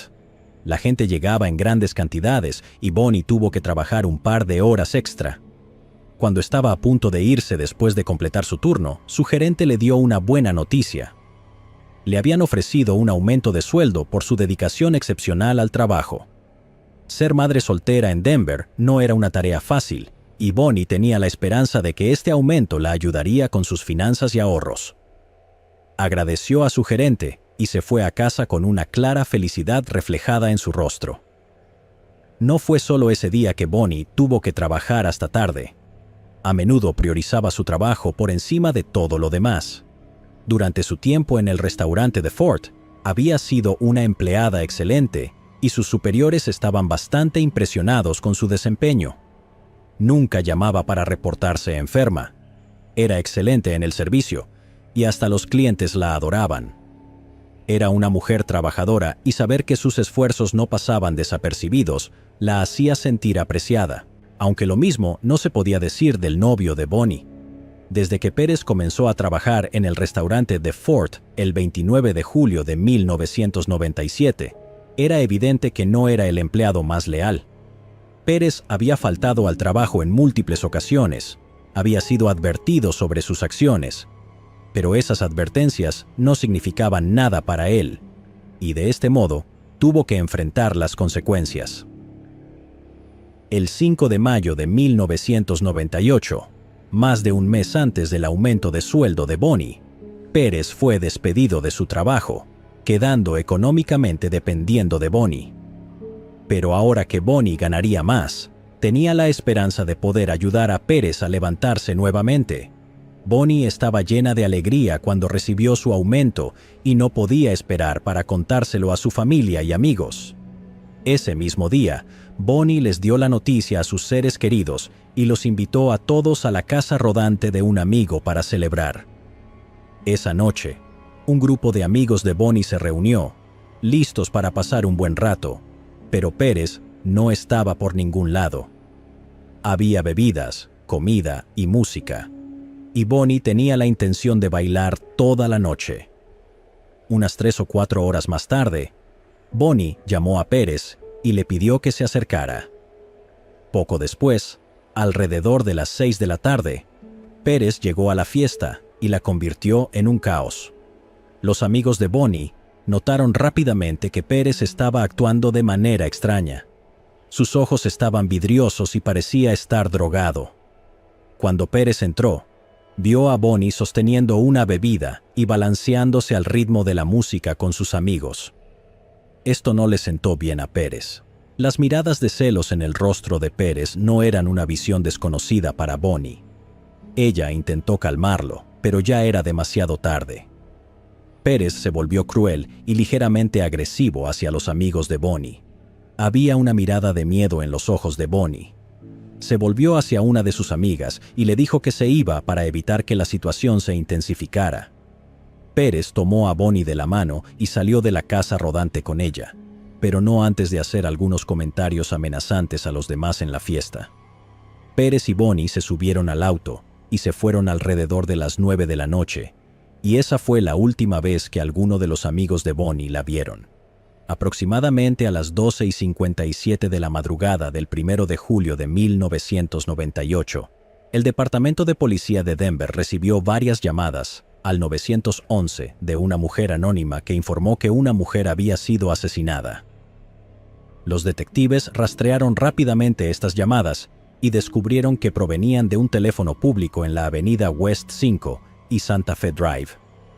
Cuando se le pidió más información, la mujer dijo que la víctima vivía en un apartamento ubicado en el 3190 de la avenida West Louisiana y que había sido asesinada por su novio alrededor de las 8 de la noche del 30 de junio de 1998. Ella dijo que la mujer había tenido una discusión con su novio, quien se había vuelto extremadamente agresivo y la mató. La mujer que llamó nunca dio su nombre, pero fue útil al dar una descripción del sospechoso. Dijo que el nombre del sospechoso era Crepen Nene Pérez y que era un hombre hispano de 36 años. La mujer también dijo que Pérez metió el cuerpo de su novia en el maletero de un auto, un Geo Prism rojo de 1995 con placas de Colorado, y huyó del lugar. Añadió que el auto rojo pertenecía a la víctima. Según la mujer, Pérez se dirigía a Guadalupe, México, y planeaba deshacerse del cuerpo en algún lugar del camino. El detective Steve Schott, del Departamento de Policía de Denver, fue asignado para liderar la investigación del caso. En las primeras horas del 1 de julio de 1998, él y su equipo llegaron al apartamento en la avenida West Louisiana, donde tuvo lugar el asesinato. Cuando hicieron una inspección minuciosa, no encontraron signos de lucha ni de nada sospechoso en el apartamento. Basándose en la información de la llamada, confirmaron que el sospechoso era Crepen Pérez e identificaron a la víctima como Bonnie Lee Baker, de 47 años. Dado que el incidente ocurrió tarde en la noche, la mayoría de las personas en el área no habían oído ni visto nada similar a lo que los detectives estaban investigando. El detective Schott tuvo que abandonar la escena sin casi ninguna información nueva. En la noche del 1 de julio de 1998, alrededor de las 7:50 de la noche, un auto que coincidía con la descripción de la llamada se estrelló en la Ruta 77 cerca de Globe, Arizona. Era el mismo Geo Prism rojo que la mujer anónima había mencionado en la llamada. Había estado en un accidente de un solo vehículo y fue encontrado abandonado. El auto estaba en pésimas condiciones y el conductor huyó de la escena a pie. Afortunadamente, un transeúnte identificado como Travis Van Haren escuchó el choque y vio a un hombre salir del vehículo y correr. Los detectives del Departamento de Policía de Denver incautaron el auto y lo inspeccionaron minuciosamente. Se recuperaron rastros de sangre del interior y del maletero del auto, pero Bonnie no estaba por ningún lado. Más tarde, una foto fue enviada al Departamento de Policía de Arizona, donde el testigo lo identificó en una rueda de reconocimiento fotográfica como el conductor del auto accidentado. Por fin, había comenzado la búsqueda de Pérez.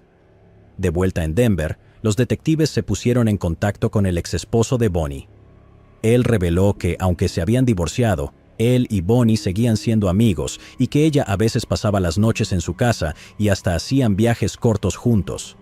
Agregó que Pérez estaba molesto de que Bonnie pasara tanto tiempo con su exesposo y no con él. El exesposo también dijo que Pérez era físicamente abusivo con Bonnie. Describió un incidente que tuvo lugar solo 2 días antes de que Bonnie desapareciera. Bonnie se presentó en el apartamento de su exesposo con una marca en la cara. Dijo que la marca era el resultado de que Pérez la golpeó debido a sus celos. El exesposo añadió que estos incidentes habían ocurrido en el pasado también. El 4 de julio de 1998, una vecina de Bonnie llamó al Departamento de Policía de Denver y les dijo que el auto de Pérez estaba estacionado justo fuera de su apartamento. Los detectives llegaron al lugar e incautaron el auto. El auto tenía una ventana rota y una inspección más detallada reveló manchas de sangre en el asiento trasero. Esta misma vecina se identificó como la persona anónima que había informado a la policía sobre Pérez. En momentos de la discusión, comenzó a sospechar cuando vio a Pérez salir del apartamento. Según ella, el maletero del auto de Pérez se movía y fue cuando supo que algo andaba mal. La mujer también dijo que en la noche del 30 de junio de 1998, Pérez le había dicho que algo malo iba a suceder. Dijo que nadie volvería a ver a Bonnie y que iba a hacerla desaparecer. El 6 de agosto de 1998, los detectives se pusieron en contacto con el restaurante de Fort para preguntar por Bonnie.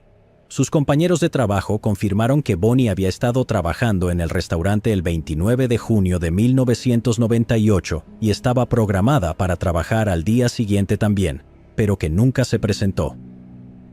El gerente de cocina le dijo a los detectives que cuando Bonnie no se presentó a trabajar el 30 de junio de 1998, hizo algunas llamadas para averiguar dónde estaba, pero nadie parecía tener idea.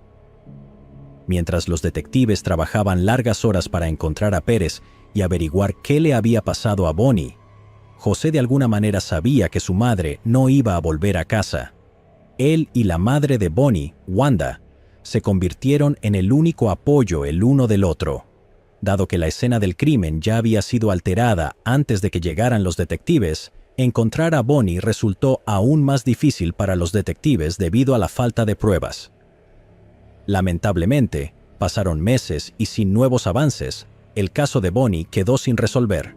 El 31 de julio de 1999, dos jóvenes que paseaban a caballo por Big Rock Road en la Tierra de los Navajos, una zona tribal remota fuera de Manuelita, Nuevo México, encontraron un cráneo humano en su camino. Alrededor de las 8 de la noche de ese mismo día, oficiales del Departamento de Policía Tribal de la Nación Navajo llegaron a la dirección rural para investigar la escena. El Departamento de Policía pasó los siguientes 2 días excavando el área donde se encontró el cráneo y descubrieron más restos humanos. Los restos fueron trasladados a la Oficina de Investigadores Médicos en el estado de Nuevo México, donde el Dr. Vince Stephan realizó una autopsia. Dada la condición deteriorada de los restos, el Dr. Stephan no pudo determinar la causa ni la manera de muerte de la víctima no identificada. Los restos esqueléticos fueron almacenados por la Oficina de Investigadores Médicos de Nuevo México. El 4 de octubre de 2012, el caso sin resolver de Bonnie fue reabierto y el detective Kenneth Klaus de la policía de Denver fue asignado para revisarlo. Tratando de encontrar las piezas faltantes, el detective Klaus comenzó a examinar varios casos de Jane Doe no identificadas y contactó al agente especial del FBI John Fortunato en Gallup, Nuevo México, para discutir la desaparición de Bonnie y determinar si los restos que fueron encontrados en Nuevo México en 1999 pertenecían a ella. El agente Fortunato informó al detective Klaus que esos restos estaban almacenados en Albuquerque, Nuevo México. Sin perder tiempo, el detective Klaus se puso en contacto con funcionarios tribales navajos y la Oficina de Investigadores Médicos de Nuevo México para transferir muestras de esos restos esqueléticos al Laboratorio de Criminalística de Denver. Pronto, Eric Duval realizó un análisis de ADN comparando esas muestras con las muestras conocidas de Bonnie Baker y determinó que había un 99,99% de certeza de que los restos descubiertos en Nuevo México en 1999 pertenecían a Bonnie Baker. El 12 de diciembre de 2012, el detective Klaus viajó a Albuquerque, Nuevo México, para adquirir otras muestras de los restos de Bonnie. Un poco más de un mes después, el 25 de enero de 2013, el médico forense del condado de Arapahoe, Dr. Michael Doberson, realizó una segunda autopsia de los restos de Bonnie. Después de examinar los restos durante más de una semana, el Dr. Michael Doberson declaró el 6 de febrero de 2013 que la causa de la muerte de Bonnie había sido confirmada como violenta debido a causas indeterminadas, y estaba seguro de que la manera de la muerte podía clasificarse como homicidio. José, el hijo de Bonnie, fue informado de estos drásticos desarrollos en el caso de su madre, y así, 15 años después de la desaparición de Bonnie, sus restos fueron enterrados en el cementerio de Maywood, Nebraska.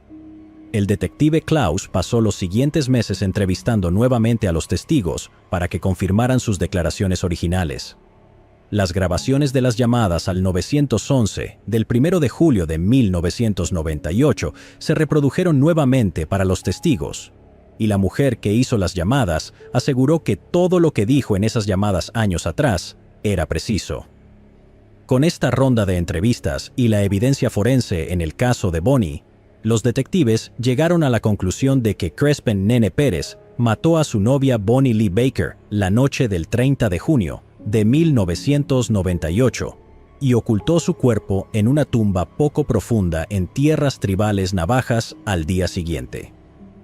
Basados en la evidencia en el caso de asesinato de Bonnie, los detectives determinaron que había suficiente evidencia para arrestar a Pérez, quien se supo que vivía en León, México, y trabajaba en una tienda de muebles. Dado que Pérez estaba al otro lado de la frontera, obtener una orden de arresto para él no fue una tarea fácil, pero Pérez fue arrestado el 5 de agosto de 2020 por las autoridades mexicanas. Crespin Nene Pérez fue extraditado a los Estados Unidos después de su captura. Una audiencia preliminar se llevó a cabo el 27 de enero de 2021. El Departamento de Policía de Denver lo acusó de asesinato en primer grado y secuestro en segundo grado de Bonnie Baker. Un año después, Pérez se presentó en todas las audiencias hasta que se declaró culpable de asesinato en segundo grado el 25 de marzo de 2022. El juicio para decidir la sentencia de Pérez tomó 2 meses más. El 3 de junio de 2022, el juez de la Corte del Distrito de Denver, Eric Johnson, sentenció a Crespin Nene Pérez, de 58 años, a cumplir una condena de 20 años de prisión por el homicidio de su novia, Bonnie Lee Baker, en el caso de violencia doméstica de 1998, quien tenía 47 años cuando fue asesinada. José, hijo de Bonnie, estuvo presente en la sentencia y se emocionó al recordar a su madre. Después de 24 años de incertidumbre, el dolor y sufrimiento de José por fin habían llegado a su fin. Aunque no todas sus preguntas fueron respondidas, saber que Pérez estaría encarcelado durante las próximas 2 décadas le brindó cierto consuelo. José llevaba un botón con la foto de secundaria de su madre para honrarla. José compartió cómo Bonnie no solo fue una madre para él, sino también para otros niños en su vecindario. Antes de irse, José llamó a Pérez un monstruo egoísta que no podía soportar compartir a Bonnie con nadie más. Debido a Pérez, José tuvo que vivir sin el amor y el cuidado de su madre.